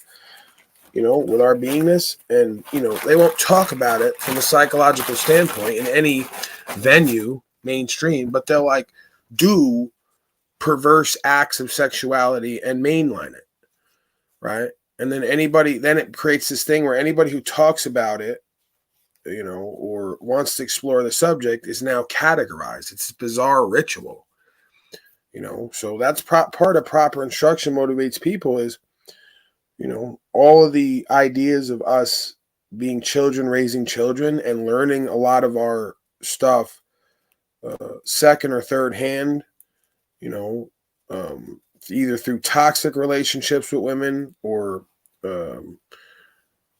I guess, what would you call it? Substitutional. A lot of the modern day now, you have a lot of men who maybe would have had sexual desires and fantasies. Surrogate relationship might be the term. So yeah, I mean, there's definitely a lot of things that either have been here at one point and are back again, or have come about for the first time ever. And I think that it's causing a lot of other effects that we can look at that are interesting. Monogamy, the idea of polyamory. Where does that start and end? Is it a historical thing? Does it loop in cycles where we tend to see patterns? I mean, to me, it's all one program and plan. The monogamy goes with the cultural appropriation, the mechanization, and the institutionalization. The polyamory comes about when it's realized that monogamy and the culture is a destruction to the community. So with a more open heart, more open, clear understanding without insecurity, comes a free exchange of love. As the hippies, they did that whole cycle, and they'll say, well, they created that. Yeah, but they're tapping into who and what we are on some level. That's why those movements gain traction. They get hijacked. Yeah. Because there's a timeline of a cycle in a loop where folks go, you know what? This whole program's not working. It never has. We're going to try something different. Let's get out in the forest, take these plants and herbs, and see what happens. Boundaries go down, barriers go down, everybody starts sharing free love, and there's a lot less problems in certain ways. There's a lot less anxieties and depressions and control and domination and ego. It all just kind of works, and there's no labels, right? There's something to that. You're absolutely spot on, Paul. Let me tell you what, though. A good buddy of mine who's departed, but he was older than me too. But he was in that hippie movement thing, and he left the United States, went to Great Britain for a few years, and he was so excited to come back to the United States, thinking, boy, that hippie movement's going to be advanced. It's going to be so cool. I can't wait to get back to it. And he came back to here, and it had already been hijacked, with the Woodstock and all the overdrugged thing, and I mean, he enjoyed the psychedelic experience, but what had it become has been a corporatized hippie movement in a way. It was all about the decadence of self pleasure. Yeah, it's the music, it's the sex, drugs, rock and roll. Yeah, it was and it seems he never got over that. His entire life was to see that gone. We try to create something of the trust, land, nature, and all that kind of stuff. We were really onto it, but he had a health. What's with Lou, man? Every day with this dick talk, we're talking about my dick, bro. Like you use this line over and over again. Like, does the line get funnier the more you use it? You know, how do you pull out 3 times when you never put in once? I get it, Lou. I was the one who did the joke on myself that I have no put in game, right? I don't need a pull out game because there's no put in game. We got it. Like, you know, freshen up the material. It's Lou O'Shea. He's doing the same bits days and weeks and months. Hey, have we heard from O'Shea? No, ever since that woman coincidentally was killed on a hiking trail in Arizona, he's been missing.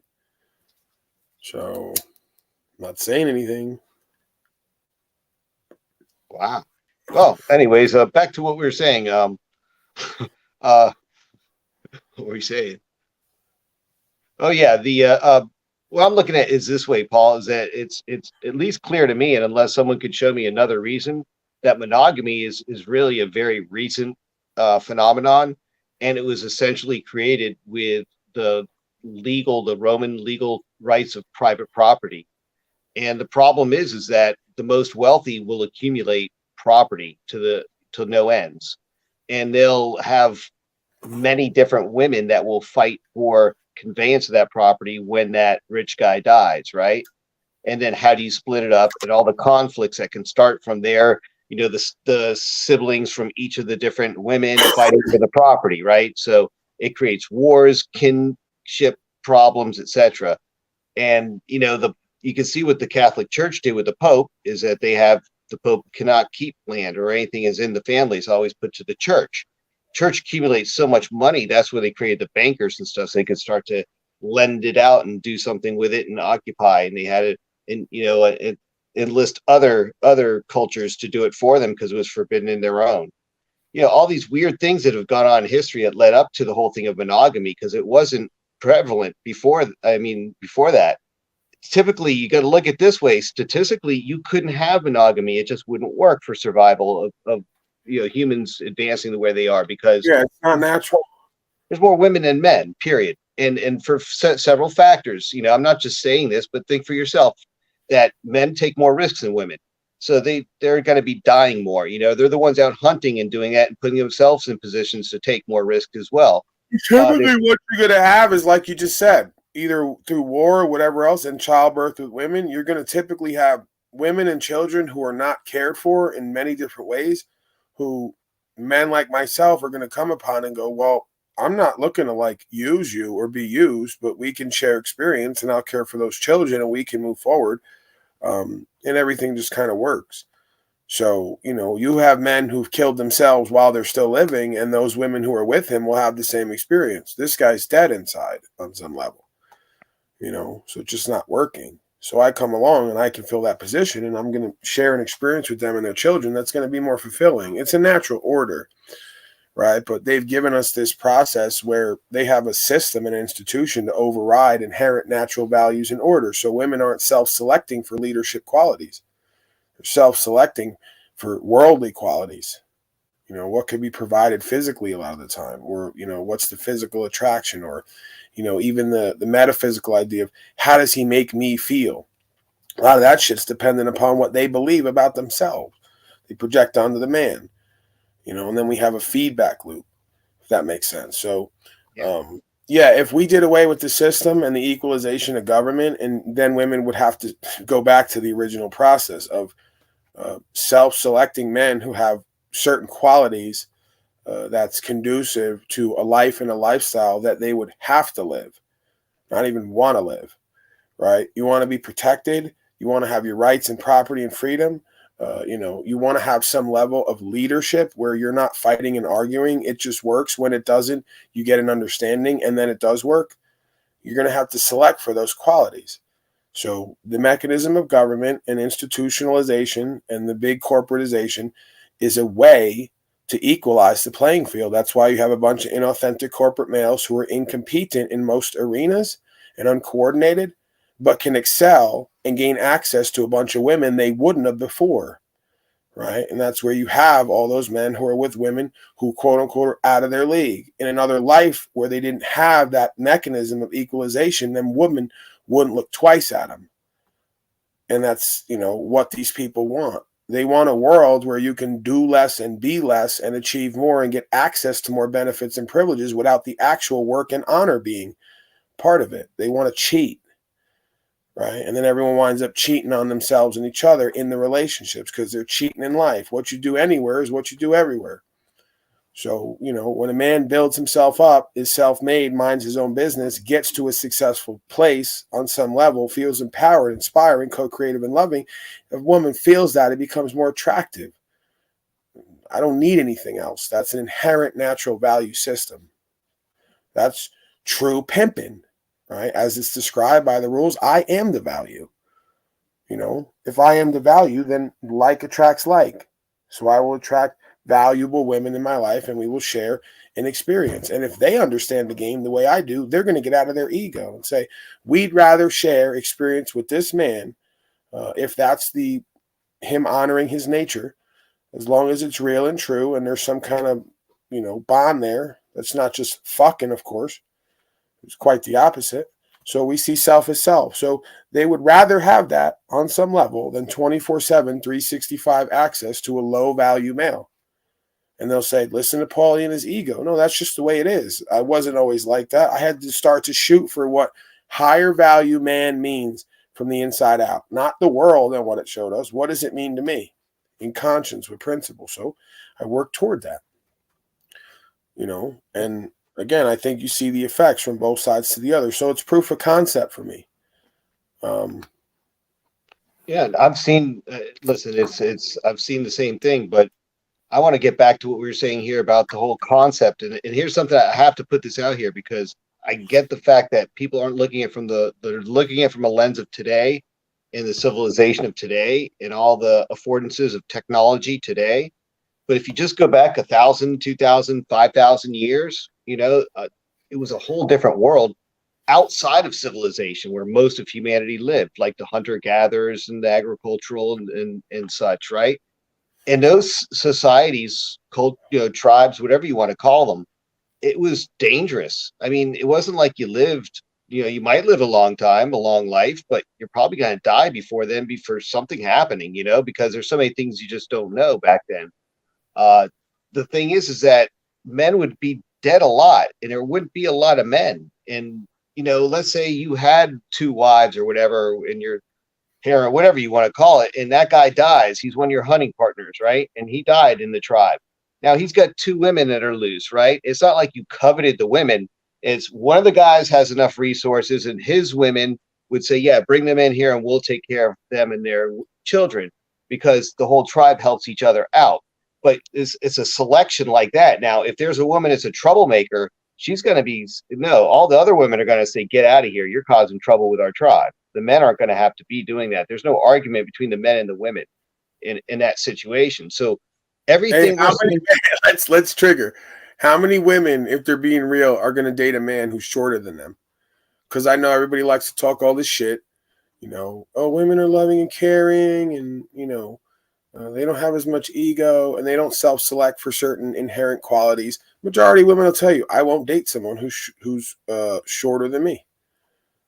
That's what I've heard and seen. Typically they're not looking for that. It may happen, but they're not looking for that. They're not self-selecting for that. So right off the bat, you have an inherent system where they want somebody who makes them feel secure and safe, at least physically. So the taller you are, the bigger you are, the better shot you have. With certain women self-selecting for certain qualities, back in the day, right? They're not gonna self-select for somebody who's skinny and weak and frail and little. They're gonna self-select for daddy. What does daddy look like? 6'3", 250 pounds. Well, I mean, if you lived in the rainforest in Australia, right, it would be the short ones that are self-selected for because the tall ones can't make it through the trees. They can't make it through the brush. But see, that's what I was going to go into is depending on the belief system, the culturally appropriated idea, the environment, the circumstance. The adaptation. But so this is where now the history and the timeline comes in. When you see everything going on now, there's going to be an inherent turning on of the epigenetic self-selection system. They're going to say, we don't want the effeminate soy boy. who has the hair colors and all the accessories, because we know it leads to this thought, that leads to these actions, that leads to slavery and genocide for me and my children. So over the next 5 and 10 years, I believe you're going to see a radical shift in the way that certain women date and select for value because of what we just experienced, right? They're not going to fuck with certain people. There's just, going to be a no-go from them, right? Now, the rest of the goofy bitches, they'll keep fucking whoever and whatever based on some worldly system.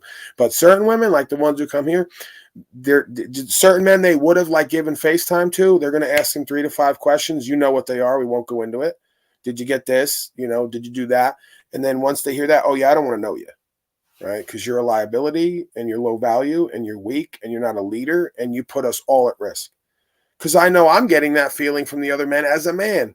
I wouldn't have this motherfucker next to me. So imagine a woman who goes, I may have to bear children with this slave. I'm not doing it, So the more that we have the truth revealed to us about what this world is and who and what we are inherently as a creation, the more that the rules change of how we interact. And it just becomes more apparent of what's going to have to happen. Every woman wants their own bozo. Well, then you're going to have to, we should bring up that calculator. There's a website, right? And you ask the women, right? They did that on that one thing. Ask the women what they're they're willing to settle for is. Not even their best, settle for. It's got to be at least 5'9", 5'10". It's got to make X amount a year, right? And then let's not even bring into rights, freedom, principles, whatever. By the time the calculation's done, it's 0.01%. So your dating pool's narrowed down to 0.01%, whether you know it or not, and you're out looking for the dream man who's going to complete you. It's laughable, okay? So, when we get the facts of the matter and we get everything down to what's actually out there and available and the opportunities, it's slim to none. The kingdom of heaven is few. So there's a lot of opportunities on one hand for the individual, but on a collective level, there's few because the pool has been narrowed, right? The gate has been narrowed into the kingdom of heaven. That's the way it's supposed to be. So now just by me doing and being, not doing and not being certain ways with certain things, I get access to a whole group of individuals who are going to see me as more attractive and more of a mating opportunity, regardless of monogamy or polyamory. Then they're going to go the next level and go, wait, we got to garden and do community. I don't want to do all this work and take care of these children all by myself. I may want these women around. That's when it shifts. It changes. We're not competing with each other anymore. We're cooperating. We're communing. And we understand that there's a natural order of all this, and that when we understand it, it just works. I bet if you ask some of these fine patriot wives, they would agree that it is convenient to have trustworthy women also around to help and to communicate with, because it is kind of strange to go out into the culture at large to interact with other women for someone that is raising a family. And when there's more women around, historically there would be sisters or extended family, aunts, uncles, maybe a grandmother or something like that. So there would always be an extended family, and still are in most places in the world. And down here in South Florida, we kind of got a Caribbean culture, so there's still people that live like that. And my family and stuff and my friends back, go back to the 70s, yeah, there were a lot of extended families lived together. So you had help of the women, whether it be the other daughters and the grandmother and such, but there was always seemed to be that element around. And that was the relic of our history that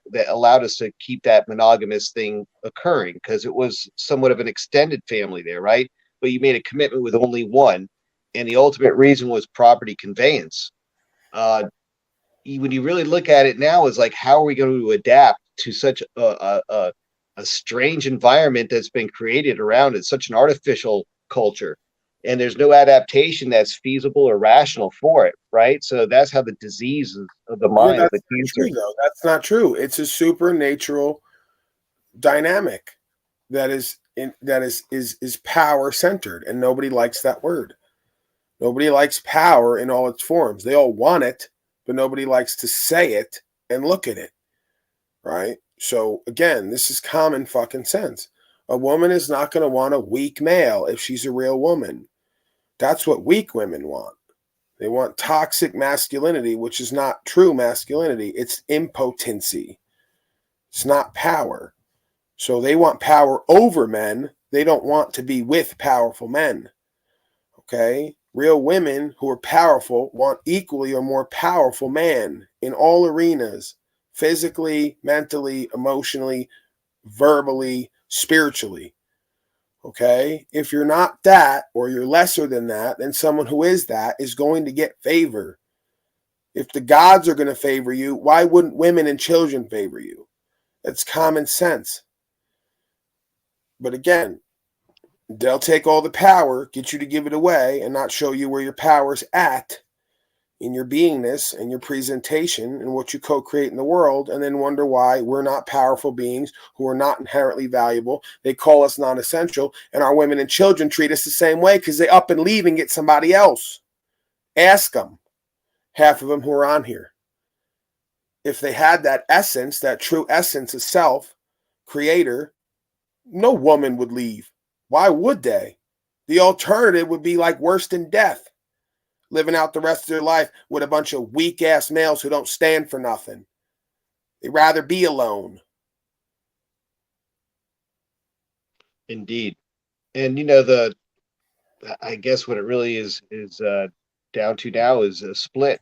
There's going to be people that are going to appropriate themselves into that aberrant culture because of all the effective brainwashing and technology, and then there's going to be people that make the choice, and it's an afforded choice easily. I see it. It seems almost as if we're almost encouraged to be doing what we speak of here, in exercising our rights and freedoms and spirituality through the law. And it doesn't seem that if you do it that way that there's any contention, really. It's almost as if it's being encouraged that, it's like, this is getting too much to maintain the evil. You guys want to go do that, there's plenty of room to go do that, but we got enough on our hands already, it seems. The Unabomber kind of explained it pretty well too in his thing, but I don't want to go on that because it was discussed earlier. But it really comes down to the Unabomber is an insane person. There's a fine line between genius and insanity. The Unabomber, if he did what they say he did, is not a powerful man. He's a disempowered man because he went to blowing shit up. No, but what he did was he did it because he went insane because of what he was doing. He said he was teaching these people that were destroying the environment and destroying society. I'm not interested in that. That's bullshit. My intuition tells me he might have not even did that shit, and they just did that and blamed him. Because they want to write a story behind his personality and personality type and give it to everyone forever. So anybody who looks like him, acts like him, thinks like him, speaks like him, and understands the dynamic must be a terrorist ready to blow you up. Sounds a lot like what they say about people like me. So the Unabomber's not revealing anything new. Everything he said is pretty much common sense. He's viewed as superior intellect because the majority of folks are supremely ignorant and uneducated. So, why, again, a being like that, again, it's a fine line between genius and insanity. So that's my caveat. But why a being like that, who apparently understands all that they do, unless they're missing a spiritual component, which is very likely, why they would go to doing that when in the end there's no actual resolution doesn't really make much sense for someone who understands systems dynamics, cause and effect. But again, if he went insane and abandoned all of his principles and understanding because he didn't have a long game faith system, I guess it makes sense. I mean, I'm trying to say this is that I think that what he was doing when he was working as a mathematics professor at the university, the level he was teaching, that at some point he said he wasn't going to do it anymore. And that's when he had to make a choice. They said, no, you have to do it. We're going to, and that's when he went off into the woods. And that's when they had to do that to him, basically a character assassination, because it's like, no, you're going to keep teaching this stuff. We don't have enough mathematicians like you because we need the statistical stuff for our silent weapons. I mean, that's what I get out of it, because I don't think any of the bombing could ever be proven that he did any of it. But there is enough evidence of when he was teaching, and there's enough evidence of how smart he was as far as his subject matter goes in mathematics. So that's the only thing I could say there's any real, convincing evidence of, but all the other stuff is circumstantial, even when he got convicted on. And the fact he's still alive today in prison. Man, they fucking got caught. They got caught doing Timothy McVeigh the same way. Yeah, I mean, This is an circumstantial was like the Romanian guy. Ask him how they killed their guy. You know, when they had him about to whatever kill him, like the cameraman like went down and they lost the footage, and then it's back. Oh, he's dead now. It's like, you know, and same thing as what's the other guy they lost at sea? They said he died there, and you know, who's to say when any of this stuff they say happens? Because it's always looks so fishy in the end. Yeah, you don't know. You know, that's just the point. They talk about shit like they know. You have no idea what the layers are of it. Nothing is proven. Even when they say it's proven, it's somebody's account. So, you know, I just I believe very little of what I see and hear because it's no benefit to me. The bottom line is if the man spoke truth, he spoke truth. If they're claiming he did something and can't prove it conclusively, well, I tend not to believe it because I have evidence that they did Timothy McVeigh and many other people the same way. They get people to get to you. They get you to do something thinking it's one thing or the other. And then you find out later, oh, wow, they're like coming for me now because apparently I'm mailing bombs out and don't know it. Yeah. Well, it's like I told you, the Korean settlement is a different Korean one that's out in Florida. They make it a state campground now because they killed the leader of it, and they basically took all the land that was from their cult or whatever you want to call it. Religion. Right. They like send over people who you may have seen here before, their personality type, and they get you somehow to be endeared to them, or they buy their way in with you, and then they get you to do stuff. It's like sorcery mockery rituals where they can mitigate the karma. So they get you, who they see as a genius, to be caught up. It's a game. They get somebody to get to you. They, oh, Paulie boy or whoever is so smart, right? And he moves a certain way, and he's like telling all this truth. We're going to get somebody on the inside and get him to do something that's going to convict him in the eyes of everybody. Either directly he's going to do it, or we're going to say he did it, right? So they did it with McVeigh, man. They gave him fake bombs and walked him into a building and then got him on tape saying, hey, walk the bombs in. We're doing a simulation. He walks them in. They blow up, and oh, wow, guess who's going down for it? You know, so again, it's easier to fool folks than to convince them they've been fooled. More big things happen that never get reported. Makes me think that everything reported is done for a reason. You know, I mean, you get privy to episodes that should be reported that never are, and you wonder why. And then you see all these ones that seem insignificant that they make a big hoopla about. It's clearly all just it's engineered what's reported. Nothing that's reported in the forefront should ever be considered news. You know, it's always something meant to persuade. News is something that they want withheld from you. You know, that's basically how I find it. The Sam guy, right? There's so many of these examples. When we go back and look, you know, every account of the guy is a different height, a different weight, a different fucking presentment. None of it adds up. The guy says he's part of a cult. Can't substantiate it, you know, or says there's a group, I guess, you know, I got to go back into the details. I don't want to conflate these cases, but, you know, what it looks to be is there's groups of people doing things and then blaming it on individuals, right? And either getting them to do shit or just blaming them outright, you know, and trying to catch on to people who are either geniuses on the brink of insanity or regular folks who they push into an insane position.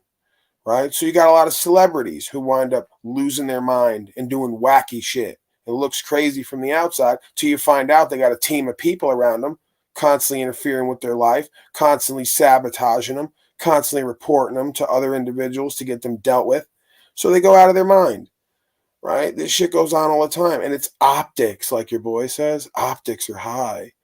You know, the optics are so high and everyone else is so high, they just start fucking making shit up or believing shit that was made up. You know, I'm very careful with all that at the end of the day. I don't know any of it to be true, and I don't believe any of what they say. And odds are, if they told you it's something, it's more likely to be the opposite of that or on the other side of that than it is to be closer to that idea.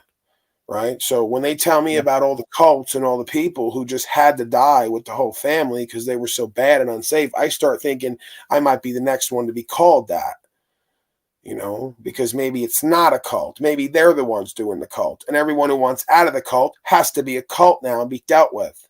See the fucking reverse psychology bullshit games? Yeah, when you look at the qualities of a cult, you could say the whole corporate mentality is a cult, right? They're worshiping a fiat god, and they subscribe to the codes and the statutes of Bro, the they got a golden cult bowl in the leaders. middle of the stock market in Manhattan, and it's in everybody's face. They're worshiping a golden calf bull, Baal, right in everybody's face. And then they think that's just a coincidence. No, they're like pimping and macking on you 1,000 different ways. We know that. And that was one of the big contentions at the beginning of this nation here was having these private bankers running the affairs of the monetary system, and that's where that's how what's his name Hamilton got shot by what's his name's vice president, and he had it coming after what he did. So and Andrew Jackson, he fought to keep the bankers out, and that was when we had the best times in this country. It wasn't until the Jekyll Island incident in the 30s when the Federal Reserve took it over. Out goes the gold, and everything became a fabrication of money, or a debt instrument, should you call it that. Yeah, it's just you've just seen a downfall of in a takeover like that, because people are refusing to see the truth of what's going on, a revised history, so they don't remember how the other people acted against it before. There is they didn't want to give the pension from World War I, and the veterans, they protested in the Washington Mall until MacArthur came and had the National Guard remove them. Eventually, they did get their pension, but that was a weird thing because my grandmother actually received part of that pension from my grandfather, who was in World War I, and so that little piece of history affected my family. It was a big deal, that the government tried to renege on their deal as far as paying a pension for the guys that went and actually fought, which is a nasty war, World War I. So there's all these kinds of things that have gone on, but at least in this country we have this thing called due process that affords people, if they're willing to stand up and It's so laughable, tribal fellow. Like, you talk about pensions. It used to be this thing, like it was a reward after you went to war. It was called coming home alive. Right? That was your reward. You didn't get fucking paid forever after the fact because you went and fought a war, which was supposed to be what you did when it was true and it was right. When you fight wars that aren't true and right, they got to pay you off for the rest of your life. Your fucking slave pension. So, just coming back alive, back to your family and your land and doing what's true and what's right, it's not enough when you're not doing what's true and what's right. Never should have left in the first place, most likely. Well, it wasn't a real war. It was a bankers police act. It always is. But it was a contract. You saw they had to honor their contract to pay that pension for it. It had nothing to do with the country. It had to do with the government's contract. The United States corporation. That was the deal. You know what I'm saying? Because you weren't risking your life for the country in that war. That war is the bankers' war. And anyhow, it really screwed things up too, because after that is the Depression. So you come back to that. What do you think? It's what'd you fight for? To see your country go to ruins financially? And there's just been so many bad things that have happened when people just sit around and let it happen. But there's been times where people have stood up and changed it. And those are the stories they don't want us talking about. The success stories where people were motivated to make that change because they had their power and they weren't going to just give it away because they were told to. And they remember that there's something more important that, stood for what they're doing today that would have a legacy to tomorrow. But it's kind of a lost art, so to speak, today, because we're given a now false narrative that, daddy government's going to have all the solutions, the experts, the first line responders. You got to rely on them. Don't rely on your own wherewithal, your own skills, or your close neighbors and friends or family. Those are the people you can't trust. You can always trust the government. You can always trust the experts, the newscasters, the people that always tell the truth. Those are the ones that you can really trust. And if these other people go against it, then you need to split. They're bad. They're gonna rip things. You're gonna lose all the money and the financial things that you want. But that's the message now, and it seems like it's the only message for the most part coming through the mass media. So what do we do about that is what we're doing here, I guess. You tell me what else, Paul. We need to wrap up, man. That's what I thought. Ultimately, 300 or 3,000 solid folks could change this whole game. It's already happening, individualized, here or there. But if folks bought one of them communities, play whatever role and position they're playing now, moved it over there, more unwavering in truth, and then it goes to a certain point where do they even, come and deal with you anymore in those areas? Because, you saw what happened places like the Bundy Ranch incident.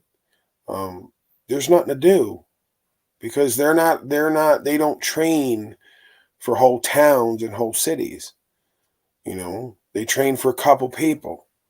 So if you move a certain way and, it becomes common sense and there's enough of you, they got to deal with you a different way because the alternative is they're going to go to outright war and it's not going to go as well as it usually does for them. I mean, nobody wants that. Nobody looks forward to that. But again, because they'll say to me, like folks say, well, if you get out there, they'll drone strike you. I go, well, great, because you're not even going to feel it or know what happened.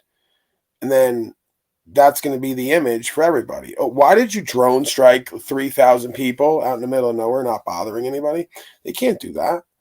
They can try to come there paperwork and agents and play games or take you one at a time. But if there's enough of you and you're unwavering and you ain't going away and using your voice alone, let alone whatever else, it's going to be an issue, So you saw a couple people who, again, insane people, they were running around Hollywood, a little bit of body armor, a couple weapons, and they were running the city pretty much for a time, even if it was for 6 or 8 hours. They were on someone else's turf running around on foot, putting everybody in an uproar.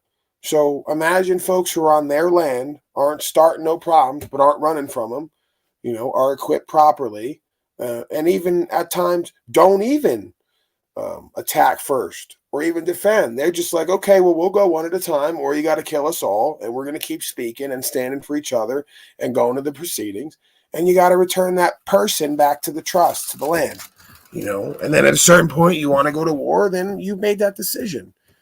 Again, they tell stories about fucking 300 people basically taking over Cuba. I don't know how real it is or not. I'm not looking to take nothing over. I'm just saying, you saw the Bundy Ranch. You saw what 300 or 3,000 people can do just being who and what they are and being unwavering in truth and not even being violent, right? The folks come to be violent and they have to leave because they don't want it and they don't train for that. And they can't call on everybody to just decimate you because it makes them look exactly like who and what they are once and for all. The evil ones. They couldn't have taken it. These people couldn't have taken over an old Western town if they didn't indoctrinate them. They had to do it slow through their mind. Get them in a slave mind and heart. These people could have taken over a Western town of 3,000 men and women who know how to use fucking pistols, let alone whatever else. You couldn't do it. You got to kill everybody. And by that point, we've lost half of our fucking bozo troops out here because these folks are guerrilla warfare. There's no rules for them. Put something in something, it blows up. Daughter comes out because they're at war now. Daughter comes out, you look over at her, you get your head blown off, right? So, there's all types of fucking distractions, deterrents, guerrilla warfare games. And when you're like that, just like the American Revolution, man, couldn't deal with them people. It doesn't matter. You got to kill them all or there's got to be a treaty. And at some point, everyone loses because everyone's out of money and everyone's lost people and there's no end in sight. So nobody wants that. Nobody needs that. But that's how they got everybody in the mind and heart. A bunch of weak-ass slaves with no structure, no ability to unify because the trust has been broken within themselves first, no connection to communing on a higher level. So we're coming back to that because we know that it's necessary. We've been a liability to ourselves and each other. We've been completely divided and disconnected.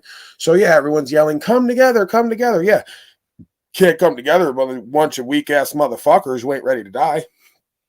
It's going to be a problem. Doesn't mean you want to die, right? It just means if that's what happens, you die with dignity and you stand on what's true and what's right. You don't even really have to fight all the time.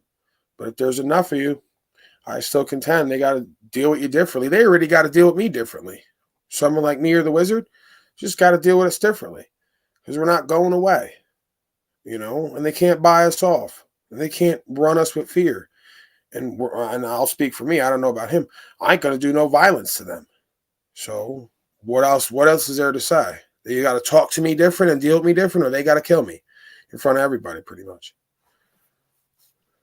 Yeah, it's it's kind of at least I've been applying that, and I do have some more footage that I got to edit down and make it more presentable to bring up here. But I do a lot of this. I don't do it for YouTube views or that. I don't have an auditing channel, but I do record all my interactions, and I do get pretty spicy, and I do have some pretty good ones, especially when Audit Them was in town. He got some little perspectives too, and it's just funny now because you're so right, Paul. I mean, I get to him and it's like, even when the clerks call on me, the cops to come and get rid of me, and I keep them there to the end of the day. And when the cops come up, immediately it's like I disarm them. Immediately it's like, the whole group of them, separate. They leave. There's two with me. And the lady's like apologizing right off the bat saying, sir, look, I can't go back there and do anything this time because they're closed now. It's like they're already like on my side, when the locals take back their power, stop giving it away, they create the boxes in boxes. They create the feds who are supposed to protect. It's all supposed to be protection, but they flipped it. So now the Fed scares the state and the state scare the locals. If the locals stop being afraid and just do whatever they're going to do, state people ain't going to come in.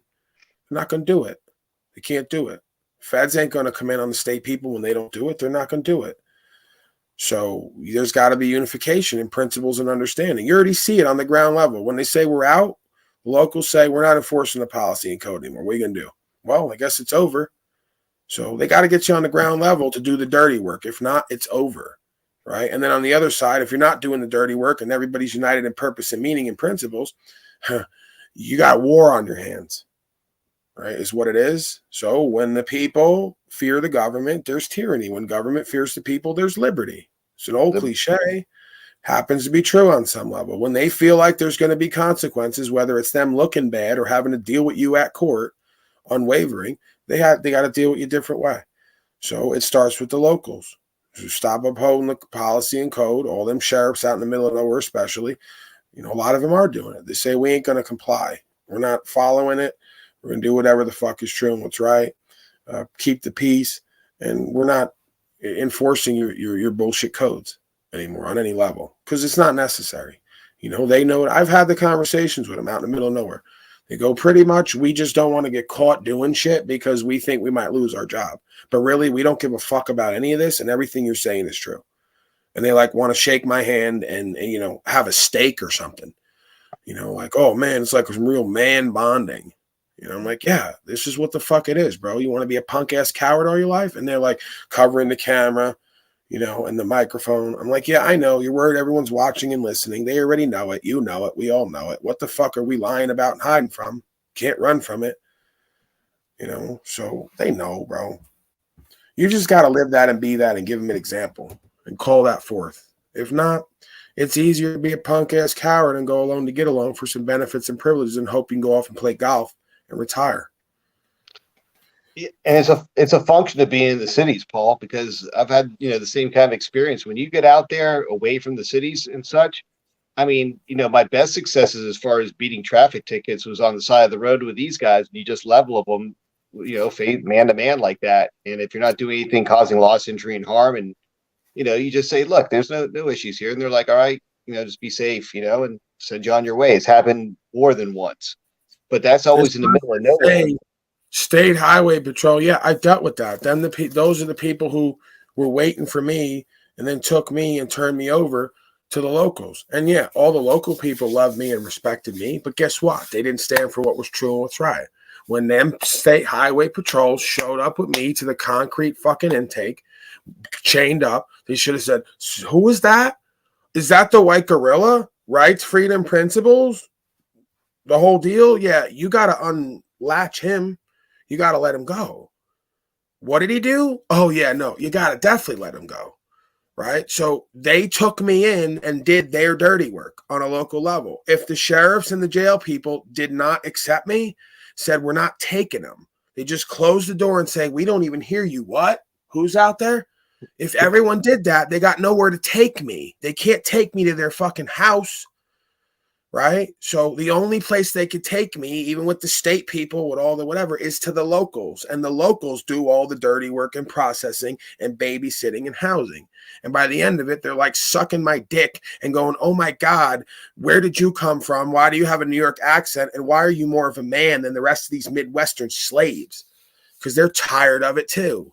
Especially when I get to talk about the last few years. Once that's happened, it changed the game now. My conversations go very different with all these people. They get confused and I go, let me break this down. Last few years, right, got it. You know what I'm talking about. What do you think now? Oh, that's right. Yeah, shut the fuck up. You know, the conversation goes very different nowadays than it has for decades. With my father, too. He shuts right the fuck up when I go over the last few years. What I've known all along that he's just starting to figure out. So, yeah, if they closed the doors and acted like they didn't see and hear nothing and say, we're not taking them, there's nowhere to go. And they say, well, stop arresting these motherfuckers who are doing this type of shit, who act like this, because nobody will take them in and house them like products, because these are the leaders in our community. So they're already doing that, and it's changing in Nevada and other places, and it's going to keep happening because I'm not going away, and this truth is not going away, and we've already seen enough to know there's no alternative, you know. It's live fully or slavery, suffering, and death.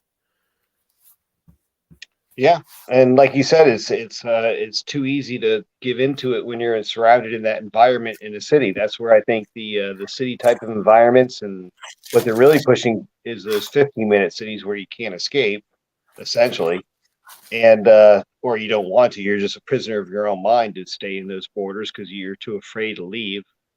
And I think from that, you're going to see that separation come about. There's going to be a choice people make. They can take that convenience, then all the entitlements and the privileges of being within that system, and they're going to be coaxed in there with all the, all the pretty images and things that drive people to that kind of decadence. That's not going to happen, man. It's a failed endeavor. It'll happen on some level for a time with some people, but more and more people each day are going to be out. They're not going to listen. And they're not going to do the dirty work because it's not going to be beneficial for them anymore, right? Once that fucking, there's going to be a 5 or 10 year period here where it's going to go either way. But at some point, I just believe there's going to be an economic restructuring, and it's not going to be beneficial for most people to do any of this shit anymore. A lot of places it's going to be hardcore tyranny, worse than ever. A lot of places going to be acting like we never even lived like that. We're just going to go back to the default state. So, that's what you'll have is like two worlds, like they show the Hunger Games dynamic. Yeah, that's what I mean. Lawless, quote unquote, where we live by God's law. We don't need policy and code, and other places where policy and code runs everybody in their tract and trace. And then there's going to be certain intermingling of that. I mean, America is basically set up to be kind of that way. People are the only ones that can own the land.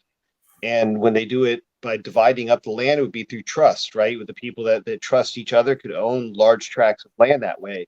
And it was kind of, it was meant really for that manifest destiny in a way, but there's still a lot of empty land in the United States area, whatever that they have jurisdiction over to keep, the property rights enforced here, which we have. The problem is the municipals takeover of this stuff, their overreach is where it's gotten really bad. And it's gotten to be every step of everything that you want to do. Every part of your rights and freedoms are now being somehow overreached by municipal corporations and other codes and such that infringe on our rights. People are comfortable with that, though. That's another issue, is that the comfort of it is another thing that keeps them from moving. The discomfort, like Wes says, is what he likes to be in. The discomfort is what keeps him motivated. That's his comfort, is being in the discomfort, because then he's not going to be in a state of inertia, which is death. So in a way, the motivation of this is to see this, to say, I don't want this. For us, it's more of, this is disgusting. So I'm going to learn to do things within trust of my fellow man, so I don't have to exist under the thumb of tyrants, right? Then there's going to be those that are just for whatever reason, I can't get onto the reasons for. I can just make the observation that there'll be some that just don't have the wherewithal to do that, or get somehow duped and reduced to the point where they get apportioned into it.